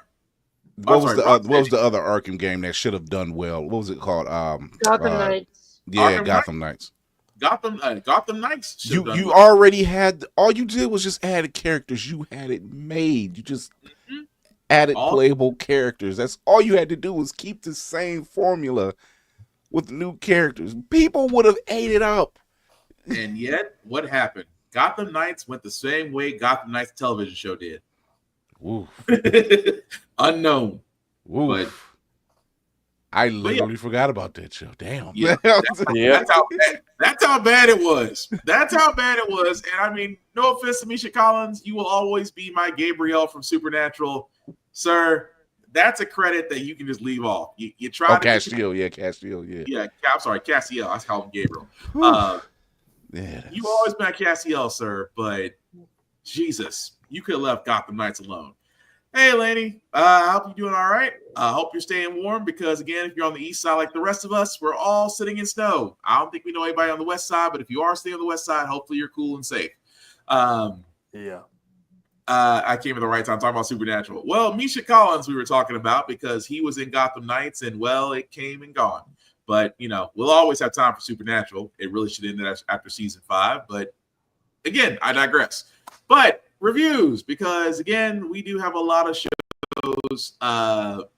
We do have a lot of shows that were, well, actually a few of them did wrap up that we didn't get to because we were on hiatus. Oh, you're not in snow? Oh, lucky you. But first and foremost, we do got to start with the one show that we will never see again, and I'm kind of sad about it. What If season 3? I'm just gonna go around the bend because, again, this was a series, in my opinion, that shouldn't have ended. We really should continue this, but I'm gonna start with you, Tafari. What are your thoughts on the final season of What If season 3? I would have liked to see more of the mech fights in the first episode because they just told us that everyone died off, and I'm like, okay, but how? Right. I did like seeing some of the stuff. I definitely feel like this was supposed to come out after Ironheart because getting a Riri Williams focused episode, amazing episode, and then seeing that the Earth actually would have survived the emergence just in fragments and pieces, kind of like Nowhere. Yeah. Again, I know a lot of people don't like the whole Peggy Carter type thing. It just feels like, again, if we had one more episode to flesh out more stuff, because they didn't really explain whether they all lost their worlds or she just lost everything. She's a little bit older and gray. And how did you get Kang's time chair? Like, they threw us in with a lot of questions they didn't plan to answer. Agatha versus Arishem was also cool. But again, I liked where we went. You thought it was cool because they stopped the Celestial from showing up in the middle of Earth and not even that. I thought it was okay because I'm like, all right, I've had enough Agatha for a lifetime after the show. But even then, I would have liked to see the rest of the Eternals because she's like, they're in storage. I'm like, and that's how we're gonna keep them off screen the whole episode. Cool. Like it was a lot of mentions, but not a lot of viewings. That was my biggest issue. Okay. And then the final fight with Eminence, or the what is it when they became the Living Council or Tribunal or whatever that was? No, they're just the Eminence. Just Eminence, yeah. So it's just here's all the variants you're not going to see. Also, is Kaori officially a mutant? Because we got two. We had a new mutant, not a new mutants. We had an uncanny X-Man, I think, and a Apocalypse variant out of her. She kind of falls in that weird gray area because Yeah. she's kind of like not quite a mute. She's like the Franklin Richards. She's a mutate. Yeah. Like he's Yeah, she's a mutant. There's so the way it goes is mutants which are born with their abilities. They just activate at at a certain point in adolescence. You have the mutate, which is like the Peter Parkers. Or Franklin Richards. No, Franklin Richards is a mutant. It's Reed and Sue, where everyone gets their powers. Yeah, gets their power. So that's the Spider-Mans, the Fantastic Four. Then you have the Superhumans, which are once again they gain their abilities through most of the time science. Cap, Hulk, that type of stuff. Yeah. But I did like seeing what was it? Us getting the corporate version of the intro because the Watcher got called into HR in the 7th episode. And then at one point, what is it? It was during either one of the intros, or when he was like, "Don't ask what if and ask what the hell." And I'm like, that's their way of saying like, "Hey, we could do all these episodes, but write them fanfics yourself." And then just the ending is like, y'all could have gave us these episodes. We had Blade as Moon Knight. We had the 6-armed Spider-Man. What is it? That was actually planned, but they had to nix it because it was such a dark episode. Yeah. Wait, they had to nix that, but they could do Marvel Zombies? I think it was more of a body horror issue. Yeah. Again, Marvel Zombies? Right, we're getting a whole series is coming from that. I mean, your argument is solid. Your argument is solid. I'm just saying what they had. Right. It's like cool, but like y'all could have gave us any of these, and then we could use X-Men, but then you gave us multiple of them along with X-Men variants of characters. So like Storm's T'Challa, Wakanda variant was cool. Seeing her with the suit, but even then, I would have liked to see a little bit more. There were some name drops. I'll give them that. There were name drops, but it's like y'all could have shown more of the properties that y'all. The most left field variant I think I saw was Sabretooth Peggy Carter. Yeah. That was different. It's like I can see her as Elektra, but I cannot see her as Sabretooth. I still think one more episode could have been a whole deep dive about the rules and how they work, and tying into like Stan Lee in the MCU. And it's like, okay, y'all can watch the Watchers, but like, what happens when they can look back at us? That's not supposed to happen. Y'all just we never addressed this or discussed it, nor did y'all help. And it's like, that was never covered in the manual. And like, yes, Strange may have done some kooky shit, but it's like, y'all forget the man could see me on his way out the door. Like, it's not like, and why he didn't go to them for help, I don't know. But maybe he knew y'all wouldn't jump in the first place. I don't. Who knows? Also, they had Peggy Carter as Black Knight. Peggy Carter as Black Knight. Storm as Black Panther. Kaori as one of the New Mutants. Yeah. Birdie as Nova, part of the Nova, or as the Nova Corps, probably more like lines of Nova. They had Birdie actually as a cartoon duck version of herself. See, I didn't mind Birdie's origin episode. I thought Howard and Darcy's whole thing was hilarious. It's still what the F them first few moments. Kaori as Apocalypse, or I'm sorry, as Apocalypse. You had, let me see, you had Kaori as a Captain America variant. Yeah. Which still was cool. They, like I said on our records, the animators had fun. They had a lot of fun with that. Yeah. So even at the ending, because we had to keep pausing it because we were just like, "Yo, wait a minute." My favorite thing is that they got the name they deserved, and it's one of my favorite X teams where they were called the Exiles. Mm-hmm. Because that's all this was. It's basically it's not so much what if as well as what if in season 1, season 2 and 3. It's just the Exiles. Yeah, which I'm all for. They are my favorite team until Blink leaves, and then I don't care about the book anymore. Exactly. Yes. Because he was just like, don't get rid of Blink. Just if you don't get rid of Blink. I don't mind good Sabretooth from 2099, but the heart and soul of that book was Blink, and the moment she and Nocturne left, it's like, well, I'm done. This was nice. No, but I like they did make like the name drop when he said it. I'm like, they could very well be the Exiles. Yeah. Pretty much. Because it was a larger team too. It was T'Challa, it was Party Thor, and other people. It's like, no, that's fine. This is Exiles. I'm down for it. That's what I was just like. Are these people you lost, or are these people who are all retired? Because I can see you're a lot older now. Because these are people that can't commit to their voice work. I'm saying, like, even if we're gonna go Marvel Zombies off that episode, what are y'all doing with one-legged Chadwick over there? Yeah. But yeah, that's called an all-you-can-eat buffet. Jesus. According to Vision, it was according to Ant-Man. That's exactly what that was. That's exactly what it was. But who else had some cameo? Yeah, finding out Strange was still alive, and they just dropped that so casually, and I'm like, all right, but like, I mean, being a universe has more power than the people who can watch it. Like this again, one philosophical episode about the Watchers and the rules, and what say you when essentially Strange was eternity. Yeah, Strange was eternity. The thing that got me is that we didn't have any Tom Hiddleston, and they actually go to Loki because he's the one basically making up holding all these realities together, and just looking at Loki's like, what do we do? Right. Or can you change this because now you're Loki, god of the eternal story? Pretty much.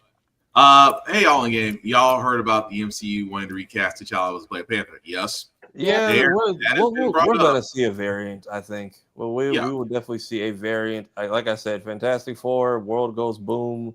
Some people get put through a portal, replacements and variants recast.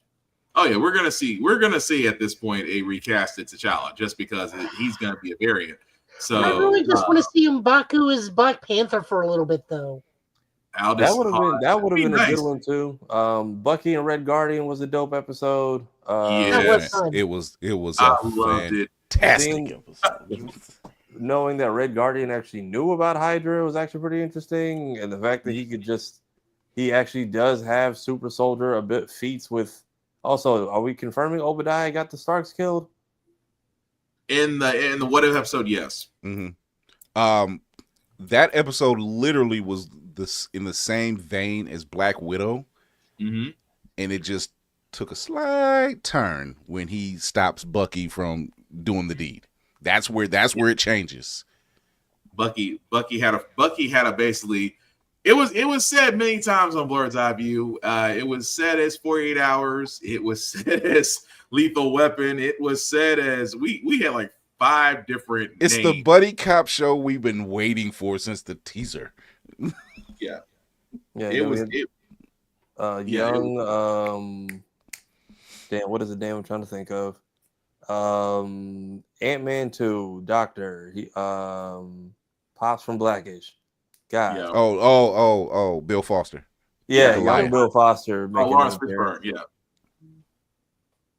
Yeah, that was fun too. But Chris, Joey, I'm sorry. Go ahead. I was going to say, what was up with Goofy Nick? Fury Out? What was that about? I think it's just that was Sam Jackson having some fun. That's what that was. That's what that was.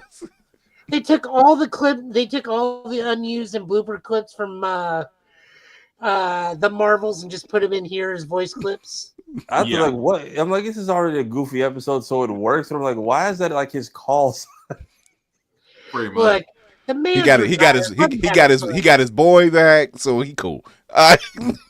But Joe, Chris, anything else y'all want to add to What If's final season? The Mech Avengers episode was amazing. The 1872 episode was amazing.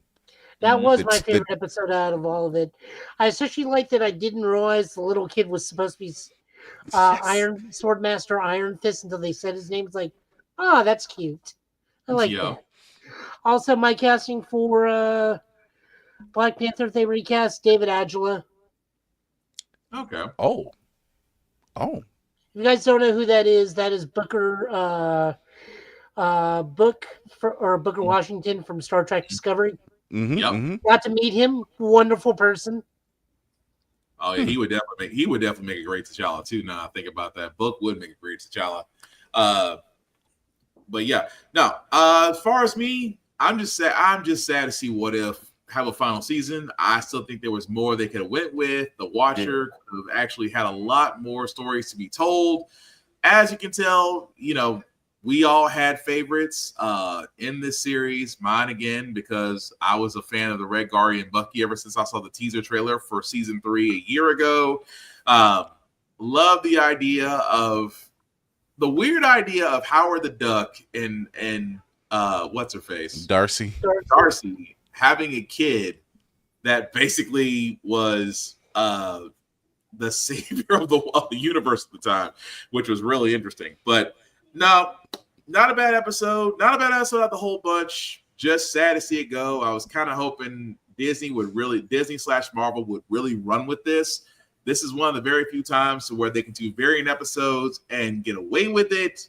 But it is what it is. I think part of the issue I would love for them to do, and I said it before when you and me talked about it, I would love to see them do Exiles. I would love to see them do an Exiles. Yeah.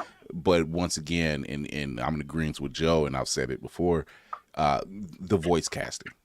Yeah. Like you might be able to get a few of them, but not everyone. Like it's going to be like timing is going to be damn near, especially now that they're ramping up. Mm-hmm. It's definitely going to be something difficult. So yeah. Pretty much so. But with Marvel, we are going to go over to DC because damn you, James Gunn. Not just the Superman trailer, Creature Commandos. Their season. I still say the character assassinated Frankenstein, and I do not like them. With that being said, I'm gonna start with Joe. Go for it, sir. Oh no, the rest of the series is fantastic. I love everybody in it. I could do without Rick Flag Sr. by this point. I welcome Nosferatu and the Mummy. I just hate what they did. And I don't hate the voice casting. I love that David Harbour is Eric Frankenstein. I hate what they did to him. Mm-hmm. Where they basically made him a stalker. Yeah, I was gonna say the comic book version of Frankenstein is basically he is DC's Hellboy. Yeah. But now they made him a hyper fixated. I don't know if I'm using this term or not. Incel. Work with me here. I'm you know that. Hyper fixated. I was gonna say Joker from the Suicide Squad, the Hollywood edition, but that works too. Yeah. Where I think he thinks he's owed the bride. Yeah. And just because he's given life, he's owed a wife, and I hate what they did to him. Everybody else, fantastic. I have a problem with the Phosphorus episode because it shows us the DCU Batman, and that Batman is thick, way too big to be Robert Pattinson, and I wish they hadn't done that. That boy, you know what it is? The flashback or the Vision showed us the whole team. That's a hefty boy. Now the Vision also showed us a good look at the superheroes, and everybody was crucified. And I'm like, that could also be an accurate look at our lineup. Also, Blue Beetle is in that crucifixion scene. Yes, he's in the background. Yeah, but and I applaud them because they have the blue and navy Batman. This is what hopefully they're moving forward because James Gunn was raised in the same as we are, where we remember times before Frank Miller had the I'm the Goddamn Batman. I just wish he wasn't that big because, I mean, Pattinson being Batman makes sense in this universe now. And I just don't see him getting Hemsworth big. I don't see that man becoming a living triangle. Oh my god! I mean, they could do kind of like what they did with Arkham Origins in the Cold Heart DLC, where they gave him kind of like a suit to battle Freeze. Yeah, he could just be wearing an anti-heat device, but also it would be overkill because we know that teeth can hurt phosphorus at this point. Pretty much. So Weasel proved that. The only other thing I dislike about that is that James Gunn gave himself his own title card. That's a bit of hubris. That's a bit of like hubris I don't think is needed. Like, yes, we understand you're not Zack Snyder. We look forward to your work. You have done well by us multiple times in the past. We understand this, but you're not appearing in this series. Why do you need your own title card? I think it's more of a tongue-in-cheek thing. That's what I think. I think it's more of a tongue-in-cheek thing with him. He does that a lot anyway. So I know, but Spotify Wrapped has got to be interesting to look at. Also, Voltaire needs to start producing more records because at some point someone's going to stumble upon it because of this thing. It's not him singing because he was. It's made me listen to a lot of Euro rock. Like GI's entire fight sequence tied in with his backstory. That was beautiful, man. Up until that was great. Until Cersei showed up, and even then, I'm just like, yeah, I need y'all to put him back together at some point. I had a gut feeling that was going to happen because I'm like, there's more than one iteration. There's more than one version. Right. They just can't call him. They just can't call him the other. Yeah, they can't. The other name that he goes by the book, they can't call him by. Right. That name would take off a lot of people. King Shark. Say what? I didn't catch who that was either. Dietrich Bader. Dietrich Bader was King Shark. The problem here is that we got two separate King Sharks. Mm-hmm. And Dietrich Bader is going to do a great job because I think he can definitely carry that Stallone.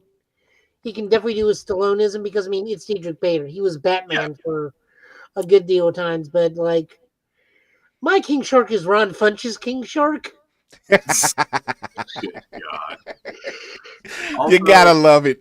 You gotta love it. Also, like, hang on, Joe, before you finish. Peter Safran just gets completely forgotten about. Not really, just because he's actually directed a lot of episodes, including some of the Creature Commandos. It's just that he kind of stays in the background. But yeah, he doesn't have the ego and the bravado. Damn. I mean that as a compliment. I know you are, but just the way to the timing of it. But I'm sorry, but go ahead. Also, the Clayface is still Alan Tudyk, right? Yeah. Yes. Clayface is still alive, right? Because we just this Clayface, and this is the crazy part. This Clayface is dead. The Clayface that's going to get his own standalone movie. There's two of them. So are they saying? Well, I mean, there's like 8 different Clayfaces. So are they saying this one's Matt? I don't think they said a name. I don't think they gave a name. Harley is Basil Carlo. They state that at least. Yeah. But they didn't say the name of this Clayface. So does that mean they're playing Alan Tudyk twice? Because Alan Tudyk is. Oh, Alan Tudyk had a couple jobs in this show. He's also mentioned he will be voicing Clayface in the standalone movie. So yes. Once again, proving James Gunn of what he said about if you hear them in the animation, they're more likely going to be in the live action. Yeah, I didn't realize that's going to be hard to commit to. I didn't know electricity was going to be a weak feat of his. It's always been like ice and cement. No, electricity was actually used as old as the Batman the Animated Series. Mm-hmm. Really? That's like the first time. When he knocks him into the control panel in the TV room, and Okay. Yeah, it was like a thing he discovers with like a small piece of him, and he runs electricity through it in the Batcave, and like it couldn't hold its structure. Yeah. And kept shifting. That's how he learned that electricity was Clayface's thing. That's an old. It's like they said, it's an older code, but it checks out. Yeah. Okay. But Tafari, Chris, what are y'all thoughts on Creature Commandos? I'll let you go first, Tafari. Go ahead. Man, that last episode is going right next to Peter Parker getting his chest caved in with I'm not watching it more than once. That and you know what it is? You want to be mad at Weasel, but you get why he did it. But then her face when she turns the knife on Nina, that kind of let me know, like, all right, something's definitely not right about this, especially when she got up and just walked off. Right. But also, it makes sense you had supervillains in the mix because we've seen your army. They are too goofy to do world domination. So there was no way you were pulling this off alone. Right. I had to rewatch the explanation a couple times because it was kind of confusing when Bride broke it down. So I'm still trying to piece that together because she wanted the girl to, I guess she wanted them to make the failed attempt and then they were supposed to leave and start World War III. Yeah. I think that was the whole idea, that she was supposed to basically off the princess and that's what starts it. Yeah. Okay. So yeah, I think the only thing that threw it off was the Bride actually killing her off. Also, poor Alexei didn't make it out. I actually liked him. Who else? I'm trying to think. Yeah. I'm trying to figure out where we are in the world of DC lore and what's known, because did we just lock Nina up for existing when there's a whole Atlantean society down there?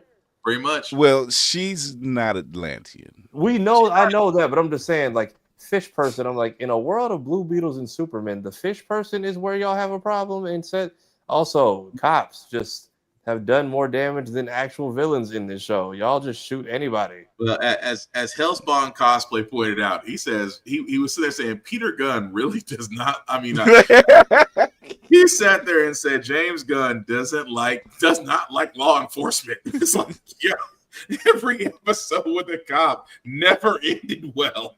So it's like, yeah, I mean, he's got a point. Yeah, Nina's mom sucks. Like, if they had went for the postpartum angle, I could understand, but she just up and left and just never came back. And I'm like, all right. And then her dad got shot for being a caring father. Like, what the fuck was that? That was messed up. But but she never committed a crime. That was the crazy part. She never committed a crime and yet somehow ended up in Belle Reve. I was just like, hey, look, Lazarus pits all around, because just go ahead and toss my girl Nina and young Flag in there, because he's definitely not fun. He's whatever they're doing with it, because he's in Superman. Yeah. So somehow, unless they're going to sit there and say, you know, I think Flag Senior is in Superman. He's in Flag Senior's in Superman. Oh yeah, so I need him to find out what happened to his kid, and I get it, somewhat mission accomplished, but Waller should be out of a job.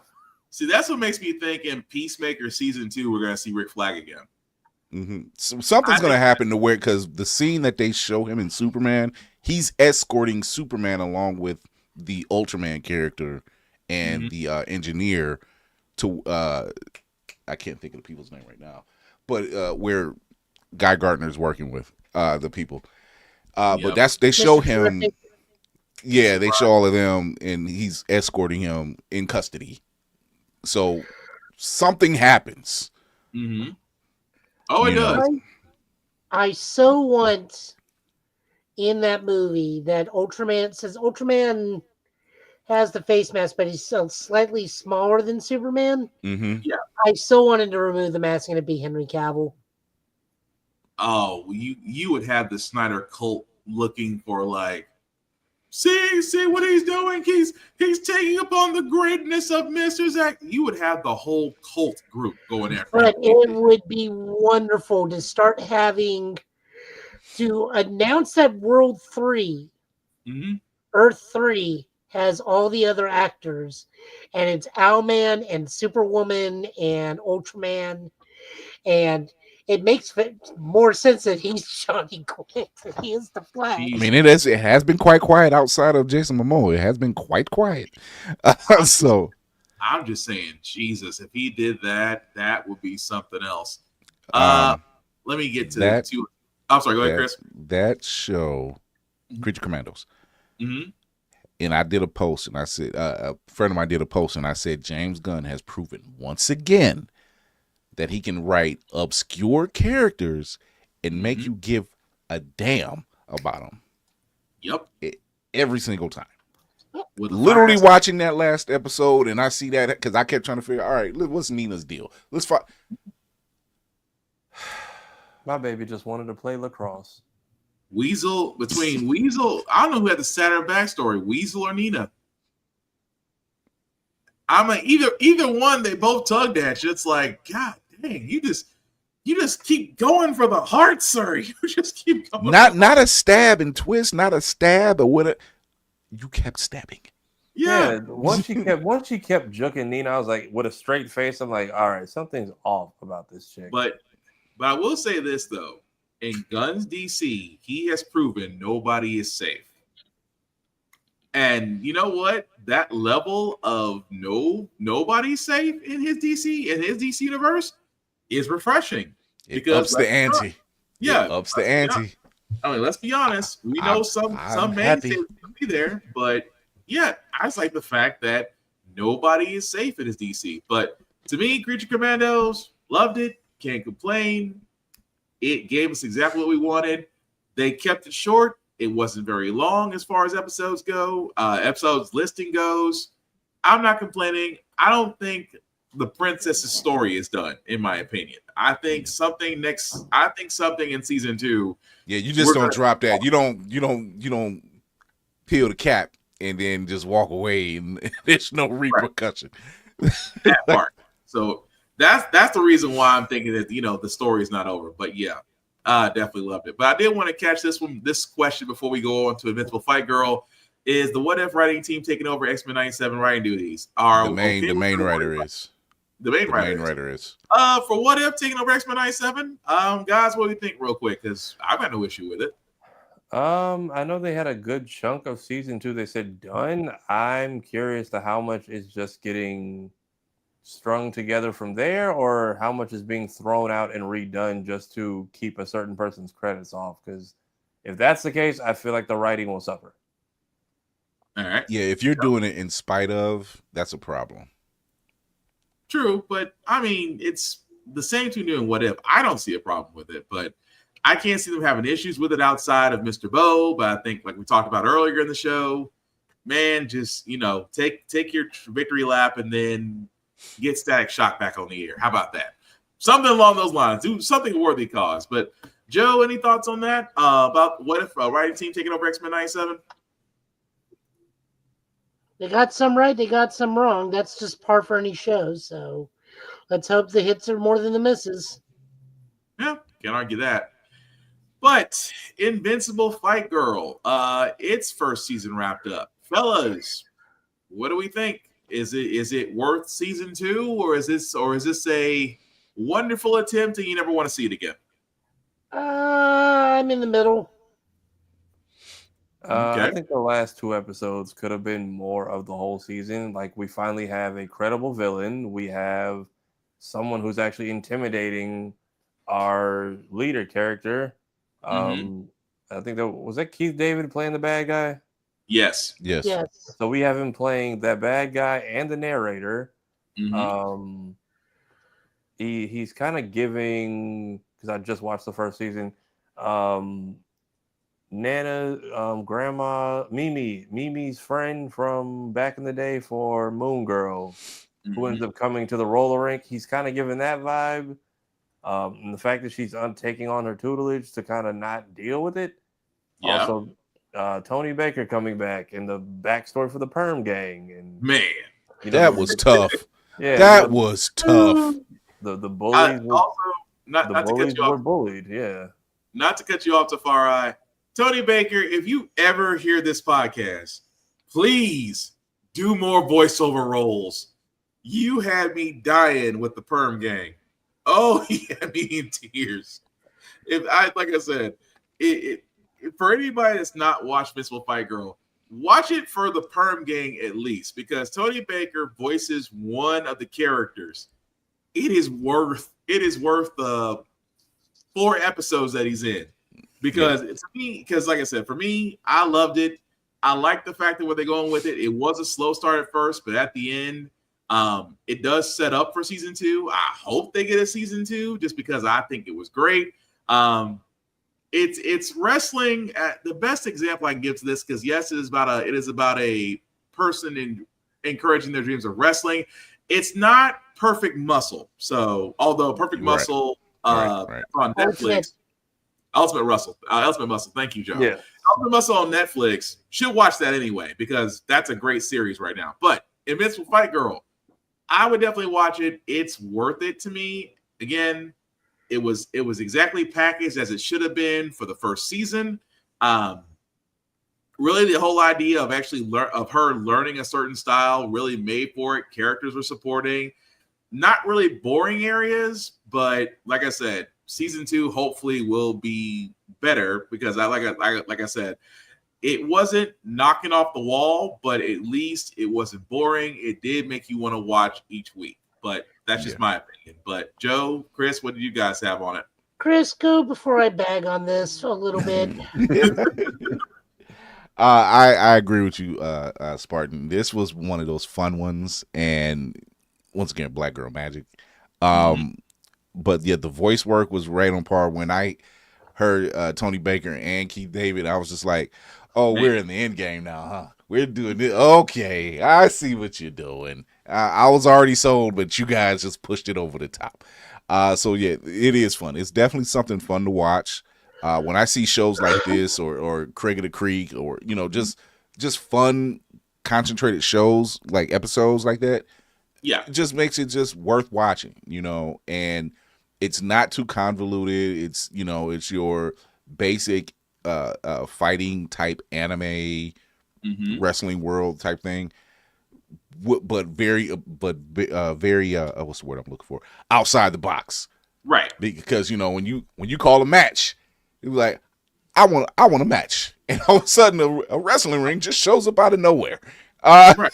So it does those type of things, and it's fun, and it's just like, okay, there's obviously a world where wrestling is pushed into the upper echelon of not just entertainment, but the end all be all, because you end up with, I don't know where these crowds come from. Right. the crowds triple in size. I guess it comes with the ring, personally, but you have a ring, instant crowd. But who am I to argue? That makes for good action. But Joe, what were you gonna say?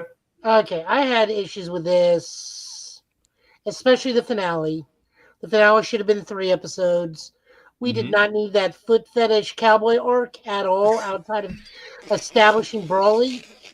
I would say, yeah, I like that it Take tied. 1 episode from that, give it to the finale. I forgot about that one.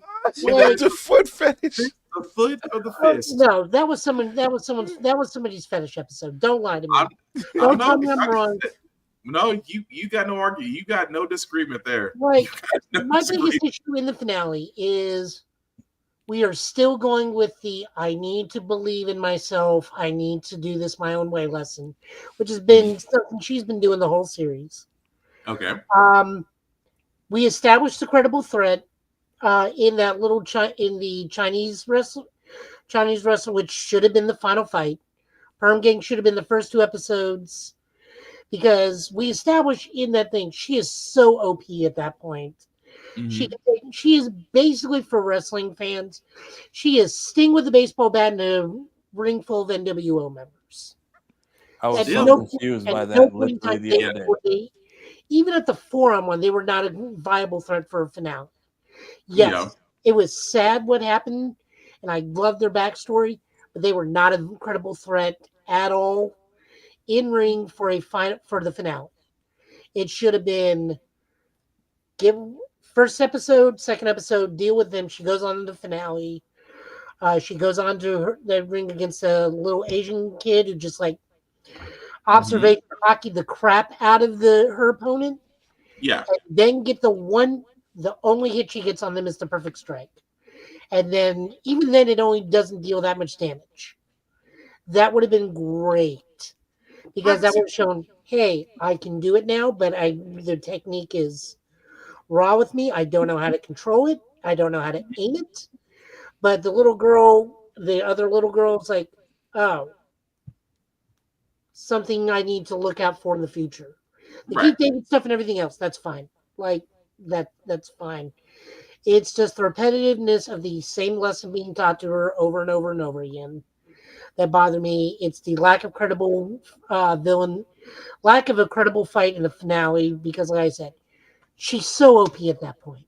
Just like I can see your point on that. It's like taking Boo era Goku and putting him against the Cyberman fight. Damn. Okay, that's it is fair. The only upped ante was them jumping her versus a 1-on-1, which added to it. I will say for that point, when they all jumped in on her, after a while she just realized like, oh wait, everyone's slow and easily exploitable because I've already taken this beat down once. I've already learned everything. No, that's fair. Yeah, I'm actually minus the fetish, which I don't think we could have done one episode and then like the first 7 minutes to get what we got from the second part, because I kind of saw the backstory coming, because that was the first setup for season 2. When they didn't solve that and Homegirl just ends up getting ran off by her own parents, I felt bad for that, and I'm like, all right, you deserve better. You're basically an analogy for Broly. I mean, that's all that girl is. Bro, I mean, her not Avatar Kyoshi, who can read Ki or whatever, and Keith David. Those are season 2 setups, in my opinion. Yeah. Well, I said that they should have taken an episode away from that and given that to the finale and let it be. God, I can't even remember her name now. What is her main character's name? Andy. And it should have been Andy versus the Kyoshi girl, and the only blow she lands is the ultimate strike, which is poorly aimed and only nicks her. That would have been good. Yeah, it would have been. But to answer your question, at Midnight Club 3, was the show good? Yeah, it is. It's worth watching. Despite all my misgivings about the finale and that the two-parter that didn't need to be a two-parter, it's an excellent series. It does a great job. Great side characters. I love the Ken and Ryu or Sean and there's a lot of homages. Yeah, a lot of cameos and homages. It's just you will find yourself kind of like we are as a unit. You find yourself kind of towing the line between is this a reference or is it overdone? And that's very much a personal choice. Neither one is wrong, and it's perfectly fine which way you go each episode. I mean, M. Brandon's buddy, who just like shows up at the finale, he's just Sean from Street Fighter. Yeah, I like that whole dynamic though. That was cool. I did too. No, that was good. I like that. I like that he's got a friend outside of his super huge family, and that he even goes to Michael's like, nah, dude, like I knew you were gonna jump ship, but I was fine with it because you were never gonna grow in our house. Fair enough. But we do gotta keep that going. But yeah, definitely check out Invincible Fight Girl, guys. It is definitely worth it. Joe, I'm gonna toss this one to you because I am still in the middle of watching season 2 of Lower Decks. Sir, I know you have watched the series with the series ending as of last year. Your thoughts, sir? I'm so mad that they've already edited one of the best episodes so that we don't get to see the husband on husband kiss between Garrick and alternate dimension Garrick and holograph Bashir as they are husbands in that thing. That was like the best penultimate episode ever. But no, this was a fine season. They got some good stuff. More guest characters came in. We got an episode with Brent Spiner. We got a really star-studded cast, like a huge Trek-studded cast in the penultimate episode. Final episode was a little bit lackluster, but also still good. I'm gonna miss this series. This is like one of the most, according to some, I forget what it was, but this was like the highest watched sci-fi series of 2024 was Lower Decks. Yeah. Yeah. Well earned. March, they're going to have a Blu-ray of everything. I've already got seasons 1 through 4. I just need the season 5 Blu-ray. I'm already good. Definitely physical media, guys. As we keep saying on here and on Blurred's Eye View, they don't care. Do not depend on streaming services to carry your favorite television series, because you guys haven't noticed, they are cutting them like tree branches. And if you also haven't noticed, trying to get steel books or trying to get collector's editions, Tafar will tell you it is not easy. And Best Buy has already sat there and turned around and said they're not carrying most of this stuff. So neither is Target. Oh, the only place to get physical media now is Walmart. Yeah, Walmart now has the monopoly. All of the excess stock has gone back from Best Buy to Walmart. I just finally got the because pre-orders opened back up for Sonic 3.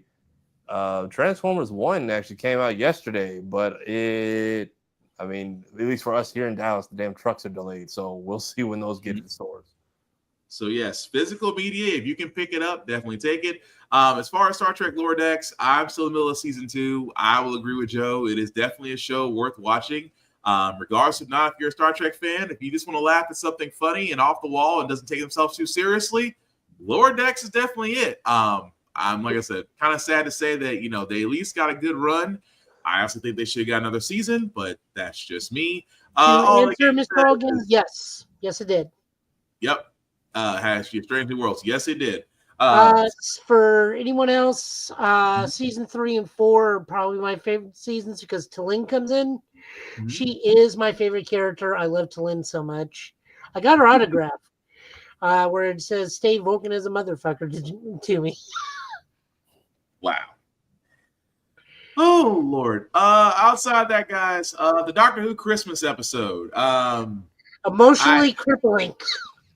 I didn't catch this one. I had not seen it. So Chris is shaking his head. He knows. Was it I did not see it coming.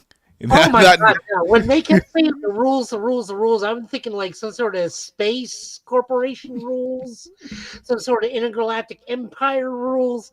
I was not thinking those rules. That was unfair and unkind. I was gonna say, was it that heart-wrenching? I mean, I still gotta watch it, but was it that heart-wrenching? You're yes. Want me to tell you or what? I mean, because we're well in spoiler territory. No, go ahead. I'm still gonna watch. I'm still gonna watch regardless. Go for it. So they keep saying the rules. They meant 2020 COVID rules, where this woman's mother dies in a hospital alone. Mm-hmm. Yeah. Okay. They referenced the entire. You're just like, oh fuck. No, like it didn't hit me what the rules were until they like showed the mom. It's like, oh, it's those rules. Yeah. Heart-wrenching. Okay. And then it takes it a step further when you near the end, and you're just like, well, damn. Oh no, the most emotionally crippling thing for me is where he has to live like the full year. Oh, and then when he tells him, he says, you have to take the long way around. He's like, what does that mean? Because he's talking to himself. He sees he sees a future version of himself, and he says, you have to take the long way around. What does that mean? He's like, you'll get it. And he had to live in that time hotel for an entire year. Just being the maintenance man, building up a friendship and rapport with that sweet, wonderful woman who I think she was the companion for him in this special, not the other one. Yeah, not Joy. She was. Yeah. So now me and Chris have emotional damage every time we hear Old Lang Syne. Well, I guess I got something to look forward to later on tonight. Damn. It's very much by the end, you're very much like, oh. But damn, that's gonna hurt. But no, I just wanted to know. So basically, emotionally prepare myself. Cool, got it. Emotional damage. Haven't been this as far as Doctor Who is concerned. I haven't been that much emotionally invested since David Tennant's leaving. Okay. Yes, that's a good one. Like that episode where he leaves. The That Where is, I Don't Want to Go episode. I Yeah. don't want to go. yeah, it's him going around seeing all the companions, and it's one of those moments you're just like, you bitch. Comes back and says, I still don't want to go. Dang. That's still messed up. All right. So that's good to know. Well, outside of that, because Skeleton's Crew is still going on, but we will actually cover that next Friday just for time's sake. So, I'm hearing now but- this is actually trending worse than Acolytes. What? Like people are just done with the series because they don't care. Save that for next week because I know I disagree. I'm I'm very having much. fun with it. It's I'm fun. enjoying it. I'm enjoying it too, but just promise me, I promise, guys, we will go over that next Friday just because Isn't the there's a finale next Tuesday? Yes. Yes. We got to be wrapping up story wise anyway. Yeah, we're gonna be wrapping up story wise very soon. So trust me, we will definitely get to that next week. But we do need to go ahead and get to comics because again, this was the big catch up from December. Oh no, we're of missing one more. Say what? We're missing one. What are we missing? We're talking about Dragon Ball. Shit. Yes, we did. 'Cause we had something monumentous happen in one of those episodes. Outside of through his own. Oh right. Oh crap. Was that through his own ability, or was that through the Namek basically tinkering with both of them? Yes. What do you mean? Because remember, the Namek was like they both like to fight, so and then he kind Oh of no, it was with him powering up the Tamagami. Yeah. Okay. Like Vegeta's had this in his back pocket ever since he saw it. Vegeta had a cell. For all those that did not see Daima Oh, no, episode, there's no way he didn't get spoiled. you can't get spoiled because- it was screenshots everywhere before the episode damn near dropped. Yeah. The screenshot for the episode officially in Crunchyroll and Hulu was him. I just laughed because how you gonna have the same shot of him doing from the Cell games to the Tamagotchi? You had the whole Ascended Saiyan with the arm out with the smirk. I'm like, you do realize how this ended in the Cell games, and it's like, had you not let him go perfect Cell, we wouldn't have this problem. So how about we don't tease the robot? Just saying. But ultimately, if you watch the next last episode, he did win, and then the whole thing with the I forgot what his test was after he beat the robot. It was a word problem. Yeah, it was a word problem. Johnny has 5 apples, and then one of those types. Yeah. I love that everyone's like, oh, even Bull's like, he's not good with these kind of math problems. And he surprised everybody. Yeah. No, but it's just like Super Saiyan. It's just the fact that Vegeta officially goes Super Saiyan 3 and Goku's like, when was he able to do this? Right. The Bulma one was time, like, no, he didn't stop. the one time Goku was surprised by Vegeta kind of beating him in the demon world a little bit. I was like, as a Vegeta fan, I was like, finally, let this man have his time to shine. Not to say that Goku will always have his time to shine because he's got ultimate plot armor, but still, So Vegeta. Go ahead. No. Go ahead, and then I'll go after you because something just occurred to me. I mean, Vegeta's had his. I just want Vegeta to have his moment in the sun. I mean, he doesn't always get it, but in episode 11, he actually did get it. But that's all I was gonna say. So my thing is why I'm a Vegeta fan is that man truly is a genius. Goku took the majority of I don't know how long from Super Saiyan. He probably got Super Saiyan 2 and Super Saiyan 3 pretty close together and being in the afterlife. Pretty much. Vegeta got it within 4 months of seeing it. That's a special kind of anger. But then again, he always looked at Kakarot and was like, he's always ahead of me. So, in his mind, that's just like, how dare you? He's like, yeah, we're friends, but at the same time, I still don't like you to the point to how you could exceed this far, and yet I'm still stuck here. So I mean, this is at the point where Vegeta admits that Goku is number 1, so he's over some of that stuff. Yeah. It's also Vegeta recognizing I just like Super Saiyan 3 Vegeta because he's just like, he's quiet. He's not that boastful. He's like, all right, I got a job to do. This thing even tells Trunks, I think, in Super's like, Super Saiyan 3 form sucks. It just eats up your stamina.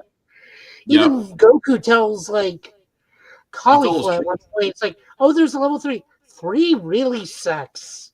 Look, 3 just sucks. Go stay at Super Saiyan 2. We'll get you to God form later, kiddo. Super Saiyan 3 sucks. And yet, but it was still cool. And it's also, they say that they were using the original production design that Toriyama envisioned 3 to be.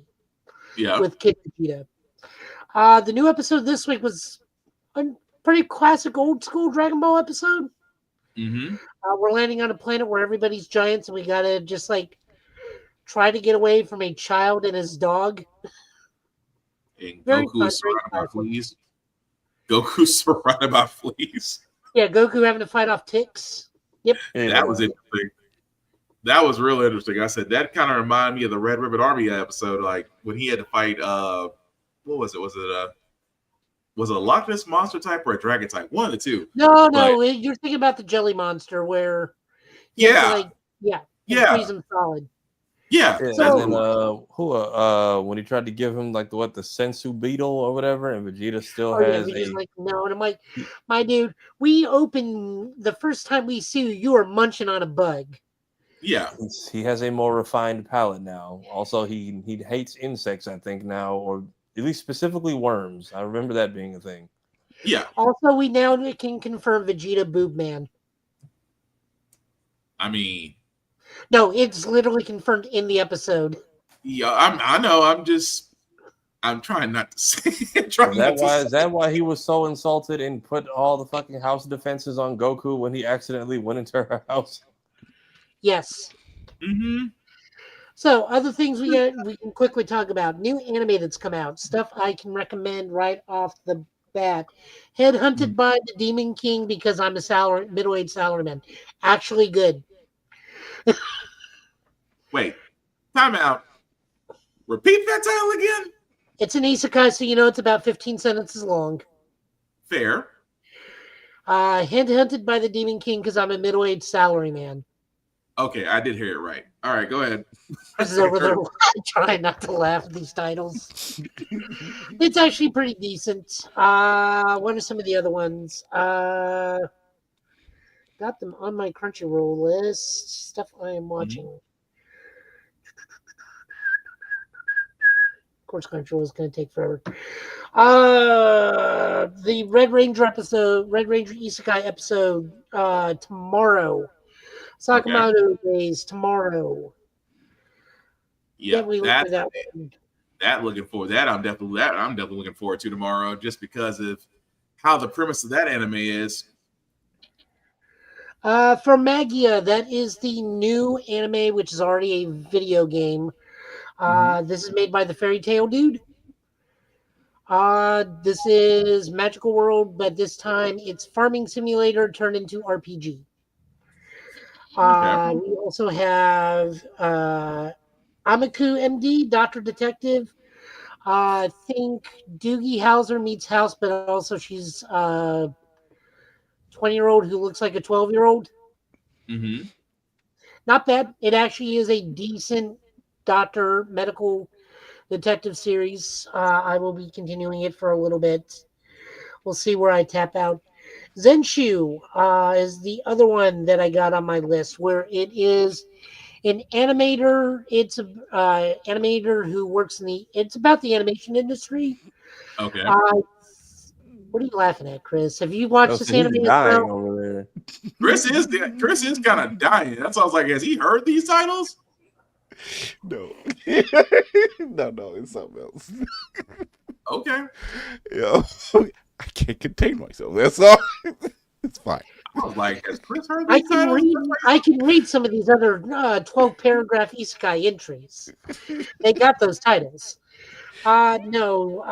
Zenshu is where it's not quite an isekai. She is. It's like Shirobako, where it's the anime about the anime industry, and she's a director and animator.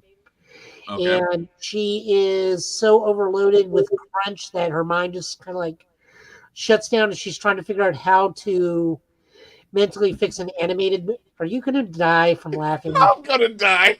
He's gonna die from laughing. You might as well go through your list, Joe. No, go. Go on and go through your list, Joe. Where she's trying to fix movies that didn't do well in her own mind. So good one on that. Like I said, Red Ranger Isekai that comes out tomorrow.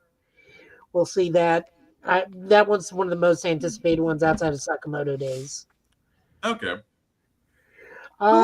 Moving over into Kermix. Mm-hmm. Oh yeah. Before you do that, Smaller while you're setting list. that, huh? Oh yeah. Well, while you're setting that up, while you're getting that, it's smaller list this. Yeah, he's hit that level. Well, Joe, while you're actually pulling that up, really quickly, we do always want to show love to Rick's Comic City. Because why? They support us here at Get Bit. If you are in the Middle Tennessee area, definitely check them out. They're Nashville's #1 go-to place for comic books, for collector's items, things of that nature.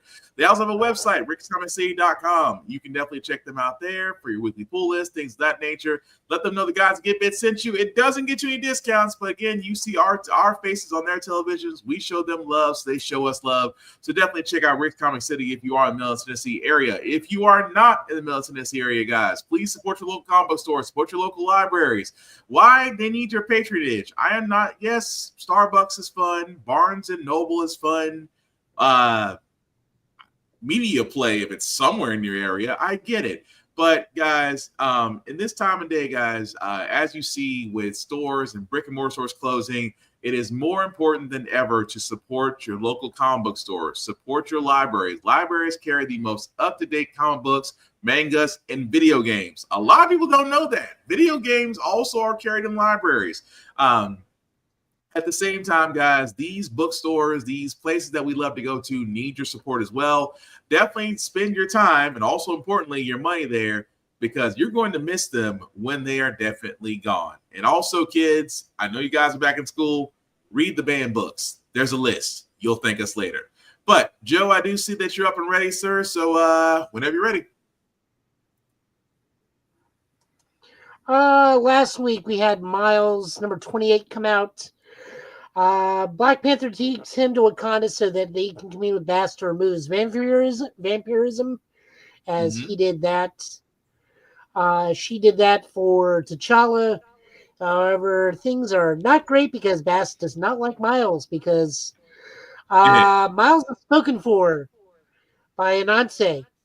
Yep. And Anansi's got his own trials for Miles to get this thing done. There was a lot of point of contention on the internet over this about why is Miles continually getting the power-ups and all the special treatment, and Anansi even says all spider totems are mine. But people are still mad about Miles continuously getting power-up after power-up. It's I had to explain this to somebody. It's this is how you sell spider books that are not Peter based. You have to do the opposite of Peter. In 2099, during the 2099 day, Miguel's the exact opposite of Peter. Peter only has no parent. Miguel's got his mom. Peter's the only child. He's got a brother. Peter was not married or seen anybody at that time. At that point, Miguel was engaged. We find out he has a long lost brother. He doesn't.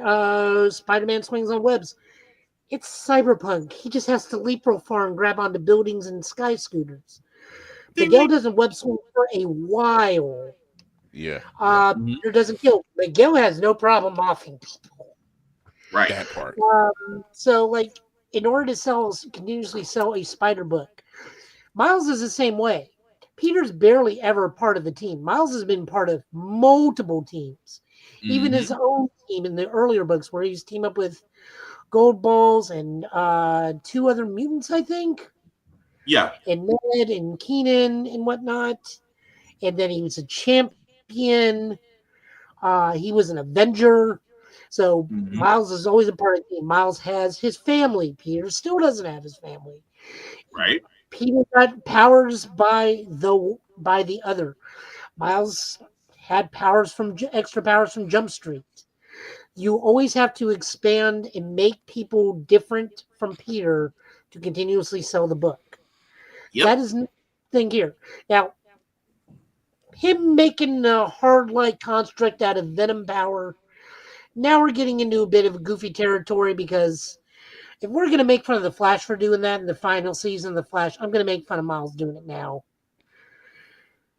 Like, at least equal opportunity on that. Like, I think the Venom sword is a little much, because I don't think you should be making hard-like constructs out of Venom shock power.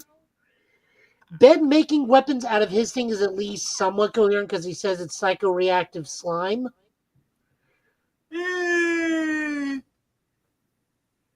It's psychoreactive and can make shapes. Kind of apples to oranges, but okay. Yeah, kind of. I mean, I'm not going to argue that, but still. And then people are just like, well, he keeps getting new suits. Like, it's Miles. He can change his suit as much as he changes everything else. True. That's fine. Like, the vibranium suit keeps his vampirism bay and lets him use his venom powers more efficiently. Yep. Big deal. You guys complained when he had the hoodie suit for a little bit, and that went away.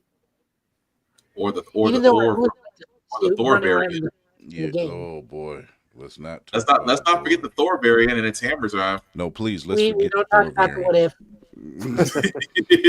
Please, let's forget that one. That was not a What If. That was a WTF. Yes. Yeah, very much.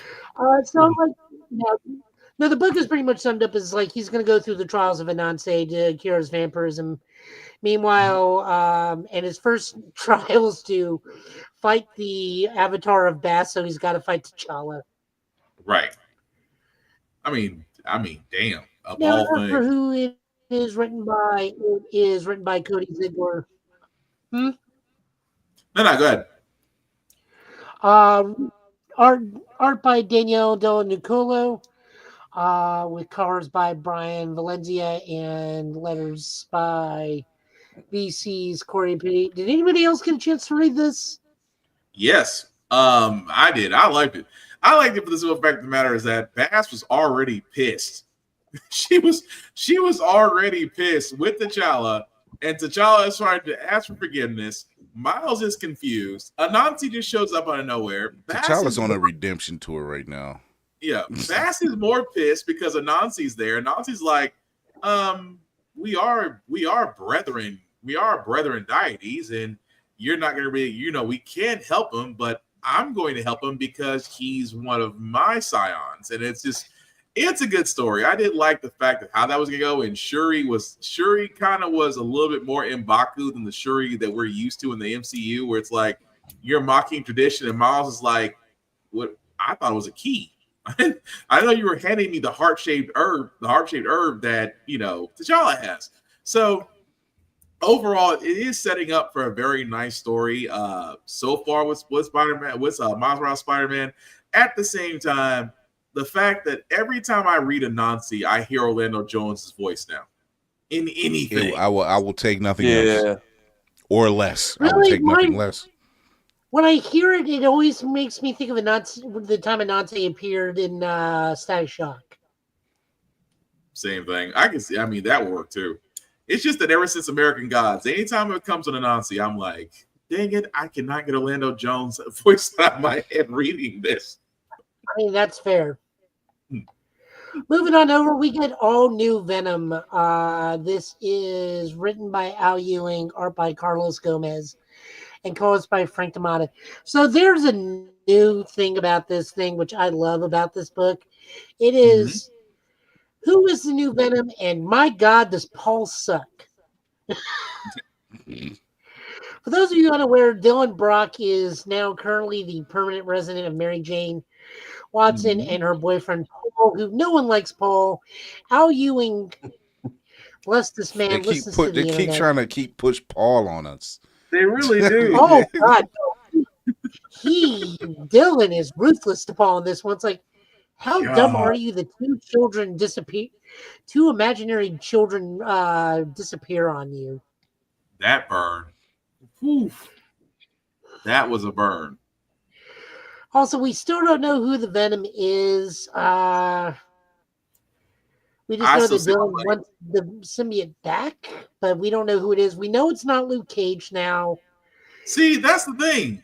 They say it's not Luke Cage, but it's not Robbie, and I forgot the third person's name already. Rick Jones or Madam Mask. Thank you, Rick Jones, because Madam Mask is definitely not Venom. I'm certain I'm certain at this point Madam Mask is not the all new Venom, but I can't help but wonder just because of how Venom. It's like, could Robbie or could it be Cage? And I'm still saying it could be Luke Cage. Here's why it can't be Luke Cage, because Luke Cage is impervious to bullets and Venom had to dodge the bullet to the face. And remember, Venom, the symbiote's whole thing is that it enhances the powers of the user. So if Luke is bulletproof to begin with, Venom wouldn't need to dodge. True. But still, I don't know. I mean, and then okay. Well, if we go by that logic, then it's either Robbie or Rick. Yeah.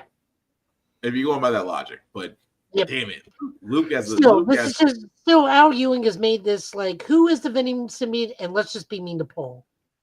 Pretty much, and I'm okay with that. Although Dylan roasting Paul over his vegan diet, that's still damn. This is such a fun book. That still hits. I'm only reading it just so see how much more roasting we can get Paul till they get rid of him. Or it turns to an ant, or they turn to a villain. Yep. Uncanny X-Men number 8. This is the finale of the first X event, Raid on Grey Malkin, which pretty much no one knows what's going on. Because this is like really, really small thing.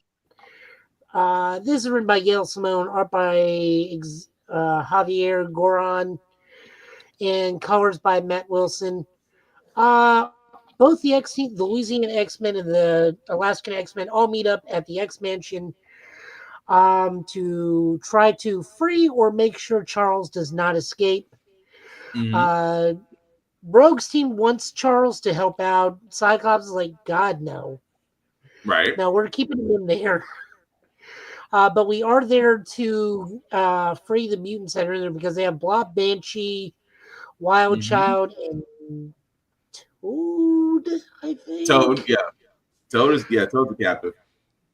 Okay. From the people running the Grey Malkin Institute, the Xavier Mansion now, which is an anti-mutant faction using mutants against other mutants. It's just one big X-Men fight. It's fun. We learned new bad guys are called avians, which I don't know if that's going to amount to anything or not. Because I'm only reading this for the Juggernaut, for the single brain cell team of Juggernaut and Magic.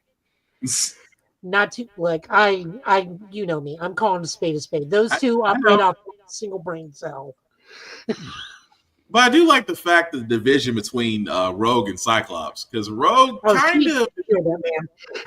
Rogue was rated at 86 everybody, but Cyclops is like, no, Charles needs to stay here. Rogue is like, no, he needs to go. And it's interesting that Rogue reminds me of somebody's ideology, because it's like Cyclops is done with. So it's funny part. Cyclops is done with Charles. He's like, above all else, he's done with him. While Rogue is like, no, he needs to be saved. And then you got the inmate X that is sitting behind this big ass red door that used to be Cerebro. It's like, who is this guy that they're just holding on to that, if all else fails, we just let him out? That's the question. I was like, who is behind the red door? But probably Legion. Probably is Legion. But the fact that Charles and Scurvy were just having a one-on-one mental fight that looked like Street Fighter 2 was still funny to me. But no, it was a good issue, though. It was fun. I like it. The artwork was probably the best part of it. The artwork was great.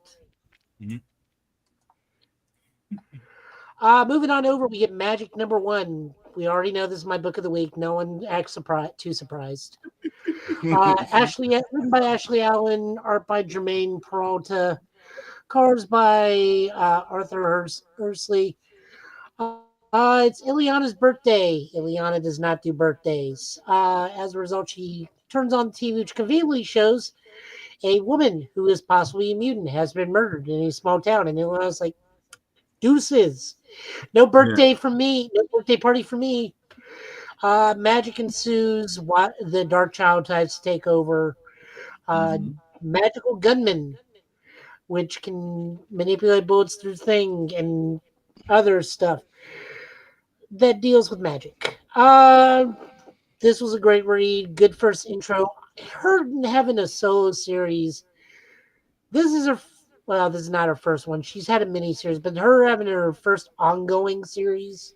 Yeah. This is a good start. Long overdue, in my opinion.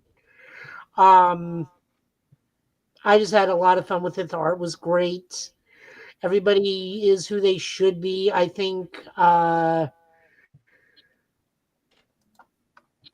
Ashley Allen has a good voice for everybody, and I hope to see her in more X books in the future. But this was a strong read. I agree. It was for me to actually, because I don't know a lot about magic, so this issue was definitely worth reading about. And my limited knowledge on the Dark Child and the fact that she kind of embraced it a little bit kind of tells me there's a dark side, unresolved situation there. So, yeah, it'll keep me reading. I'm down with it. And then final book of the night, Transformers number 16, written by Danny Warren Johnson, art by George Corona, and colors by Sarah Stern. Okay, it's the Decepticons versus the Renegades, which is what I'm calling Starscream's team. If you're a GoBots fan and get that reference, I'm proud of you. We get to see Bruticus fight Devastator. Meanwhile, Optimus Prime is slowly being corrupted by Megatron's arm, which is great because that shows the corrupting influence. Just like a single piece of Megatron can corrupt anybody, because I'm just starting to see some really dark stuff. Right.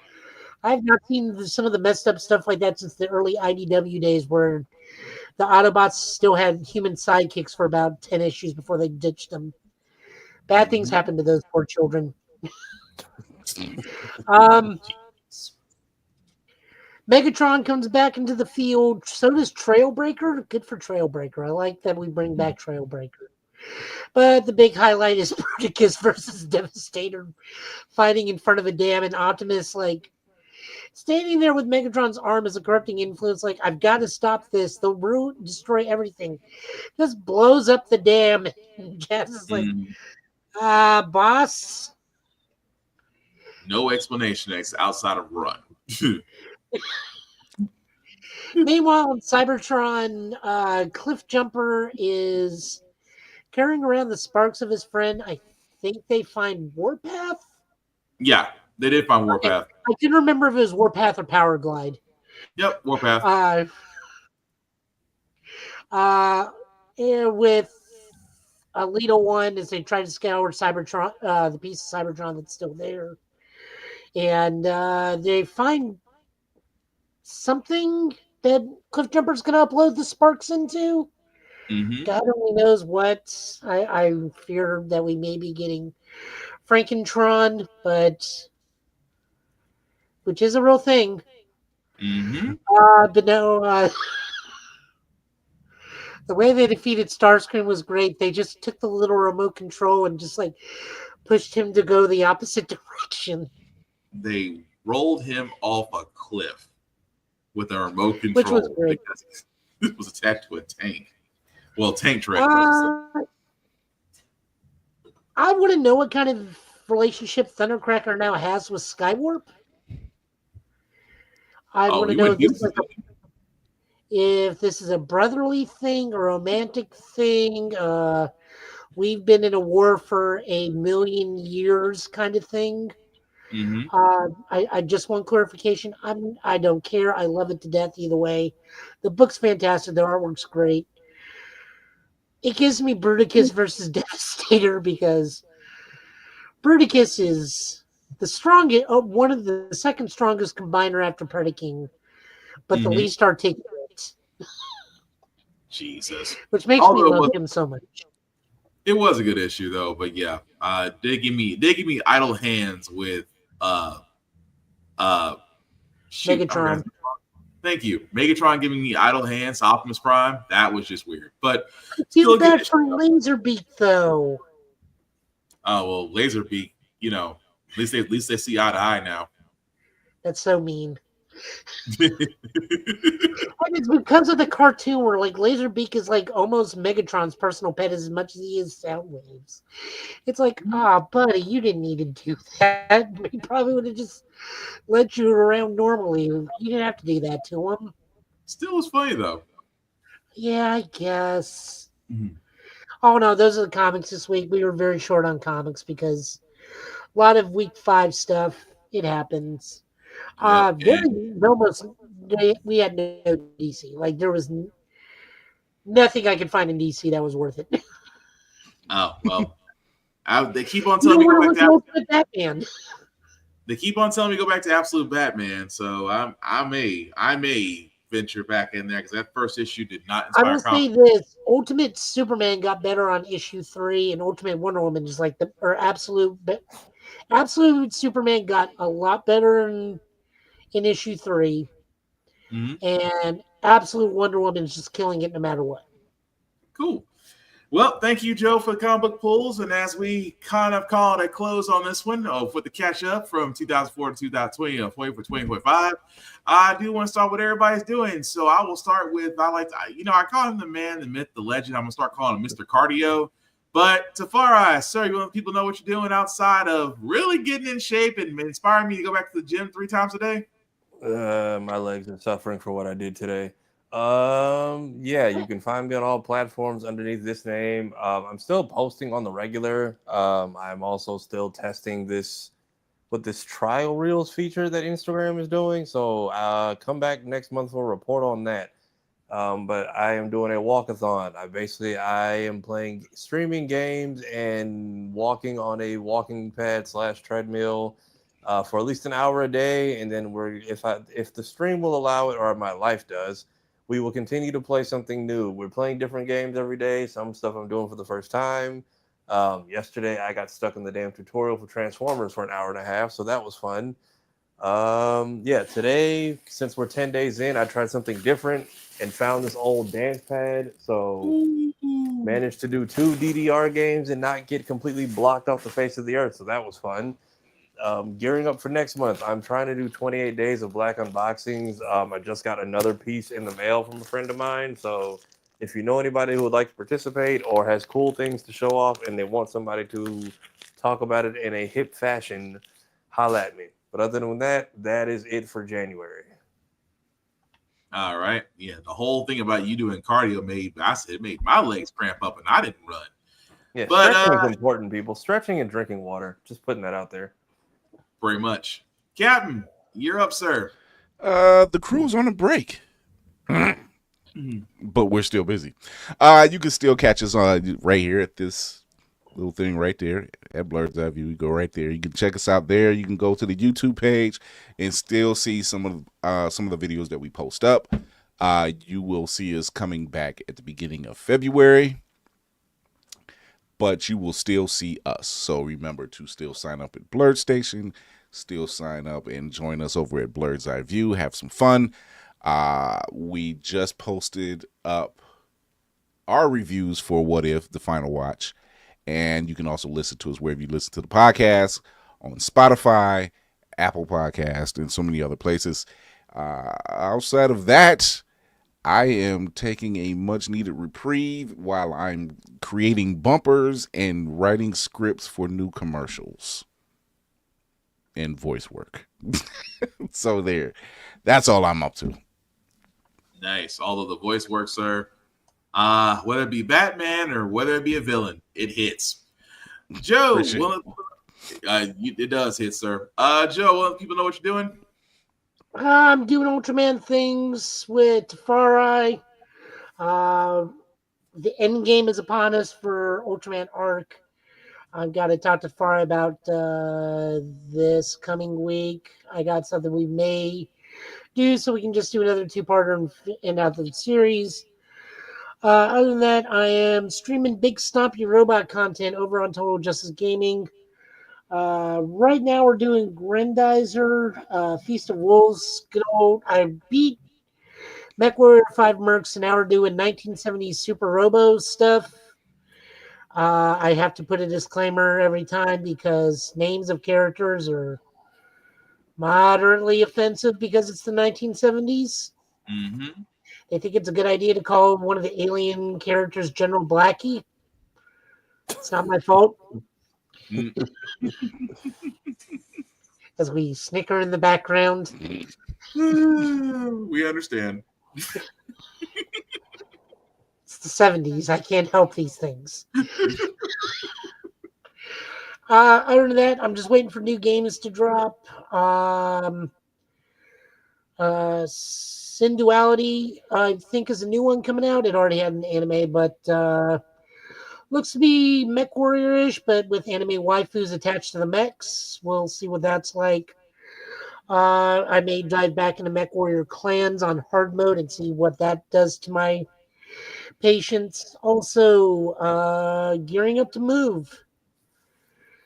So that will take some time and effort and coordination, which luckily I hope to have. But we'll see how that goes and if I get any more great from that. But yes, moving into my own place. It will be an experience.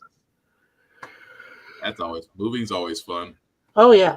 I'm slowly, thankfully, because of my job, there's always a lot of boxes around I can take. So I'm slowly gathering boxes. I've already taken inventory of what's going to be in the apartment and what's going to be staying in the closet of the apartment. Nice. Other than that, not too much. One of my friends pointed out they actually opened a TCG shop in Bellevue. It's a little bit too late for me. I don't want to play card games anymore. It's not healthy for me. Other than that, it is since New Year, Chinese New Year is coming up, and API Middle Tennessee is doing a bunch of stuff. The 16th, we will be over at the zoo for Zillumination. We will be doing other things. I think there's a symphony at the end of the month. Nice. Pardon. Yeah, like I said, it's pretty even flow for me as we go. So that's pretty much it right now. I'm not streaming Street Fighter, just like big stompy robots are my thing at the moment. Waiting for Monster Hunter. Waiting for Monster Hunter in February. Aren't we all? But cool. Well, I guess I'm up. But before I get to myself, I do always want to do shameless plugging as usual, starting with Blur Station. I know Chris mentioned that earlier, but we always got to mention it is the table, the vehicle that we've always wanted, where our content, our viewership, most importantly, our dollars should be going to.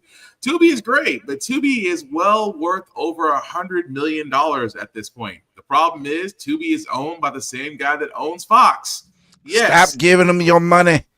Pretty much. Stop giving the old white man your money. I never thought I'd say that out loud in 2025. I'm going to be saying that a lot.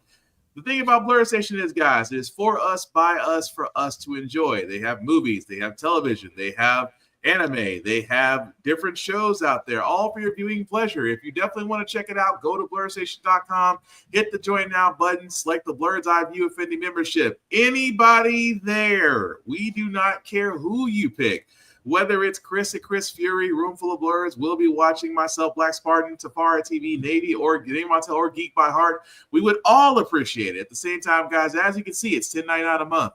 $10.99 a month to stream Blur Station. After 36 months, you do have the ability to own a piece of Blur Station, and there's never been an easier way to own a piece of a media network than trying to do the stock exchange, because right now, nobody's your friend on the stock exchange. But definitely check out Blur's Eye View always. But also check out blurstation.com because, again, it is the vehicle that we've always asked for, and it needs our support. Also, check out alwayspressrecord.com or APR TV on the Roku apps. Why? Because shows like Blur's Eye View, shows like How the Frack Got Here, shows like Get Bit Podcast are all available on the APR TV app. Again, another vehicle to where our content, our viewership, most importantly, our dollars should be going to. So definitely check out alwayspressrecord.com on the interwebs or APR TV on your smart TV app. Outside of me, guys, I am trying to just hold on as a dad with 3 kids. 2 of them are under 2. Pray for me. That being said, Black_Spartan 615, as you can find me on the interwebs. Still doing helping out. Well, not helping out. That's a sad word. Doing my little part with the other Titans on Blurred's Eye View, where we'll be returning Chris back in February, if I got that right. Definitely also check out, guys, also in the comments too as well. Check out Lady Mandalore at Room Full of Blurs, as she has her show along with the Reverend Navy Montel every Sunday. I almost said Saturday, my bad. Also, Geek by Heart, who's also in the comments. Check out Geek by Heart also on YouTube as well, as she will be streaming. I think she's still doing Echoes of Wisdom. I don't know if she's beat that or not. But also the reviews that her and her husband Jay do are always fun to watch, as she is the creator of horror. Pretty much, guys, if you actually go to the Blurred's Eye View website, all of our shows are there. Thankfully, Mr. Tafara TV for setting that up for us, to where you'll be able to link in, watch everything, like, share, and subscribe. And again, as you can see, we talk to everybody that comes into the comment section. So again, tell us what you like, tell us what you don't like, and we pretty much go from there. But at the same time, guys, as we wrap this up, it is cold and flu season. Like I said at the beginning of this podcast, some of us may be in snow, some of us may be in fire. It is literally, the U.S. is basically Mordor right now. So wherever you are, please be safe. Please be comfortable. Check on people, especially children and elderly, because right now, depending on where they are in the world, a little call or a little text can go a long ass way. Wait, there's 9 of us in the crew, right? Yeah. Wait, we need to be going on an adventure then. We really do. There's 9. I mean, all we need is if this world is Mordor, we are missing out. Oh God. We are missing out, and I'm looking for the Hawks right now, because you think we're taking the long ass way to Mordor. That hawk is going to be putting in some mileage. That's all I'm saying. But as we wrap, I'm telling you now, my D&D alignment is monk, not dwarf, not barbarian, monk. Fair enough. Even though cons are not happening, guys, because again, the con season has kind of wound down, but we'll probably kick back up in the new year very soon. The rules still apply, and check out Tafara TV for those videos. But my rules are still the same thing: respect the cosplayer at all times. Cosplay is not consent. Please treat people like human beings. It's not that freaking hard. Rule number 2: hygiene. Very freaking important. I cannot stress this enough. I hate going to cons to where folks have to put out deodorant, bath soaps, and everything else. As nice as a joke as it is, guys, I would like to be able to take my 3 children to these cons and enjoy them and not have to worry about somebody not washing their ass that morning. Please wash your ass, clean clothing, brush your teeth, mouthwash, the whole bit.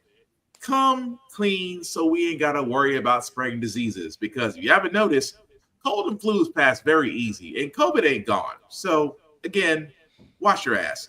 And again, the number 3 rules I have for myself is I have for everybody else, guys: be nice, be kind, share and talk about your fandoms, encourage other people. Don't be a dick, and we'll all be cool. But as we wrap this up, guys, we do thank you all for watching. We will be back here next Friday, saying Get Bit Time, saying Get Bit Channel, to see about the news of the week. And fellas, anything we got to say before we call it a night? I'd like to once again reiterate for all the firefighters who are coming from prison, they didn't do it. Whatever y'all claim they did, they was with me the whole time playing PlayStation, put some money in their books. I've known them my whole life. They wouldn't do anything y'all claim they did. Let them people go home.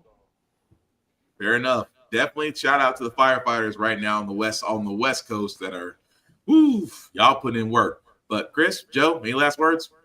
Also, bless Steve Gutenberg. Yes. Oh, that man. Yes. Mahoney is doing what he's always done in Police Academy. You could tell the dude doing the news reporting his birthday was started with the number 2 because he didn't know who Steve Gutenberg. He had no clue who Steve Gutenberg is. I'm like, he's interviewing Steve Gutenberg right now. That's Mahoney. I've been saying Mahoney the entire time. That's like Officer Mahoney. I would have sat there and just said, I just gotta say it one time. One time. Now I promise I'll be professional, but for 30 seconds. Mahoney, though. I think Short Circuit every time I think of Steve Gutenberg. Also another one, but I always like, you know what? That's gonna be a whole nother discussion. Police Academy or Short Circuit. Anyway, we're gonna go ahead and call it, guys. Thank you all for watching. This will be live very soon on YouTube. We thank you all again, like we said. Please stay safe, stay warm, stay dry, check on people, and I know 2025 is gonna be a rough year, but that's why you got us to get you through it. Take care, guys. We are out. Peace. Here again.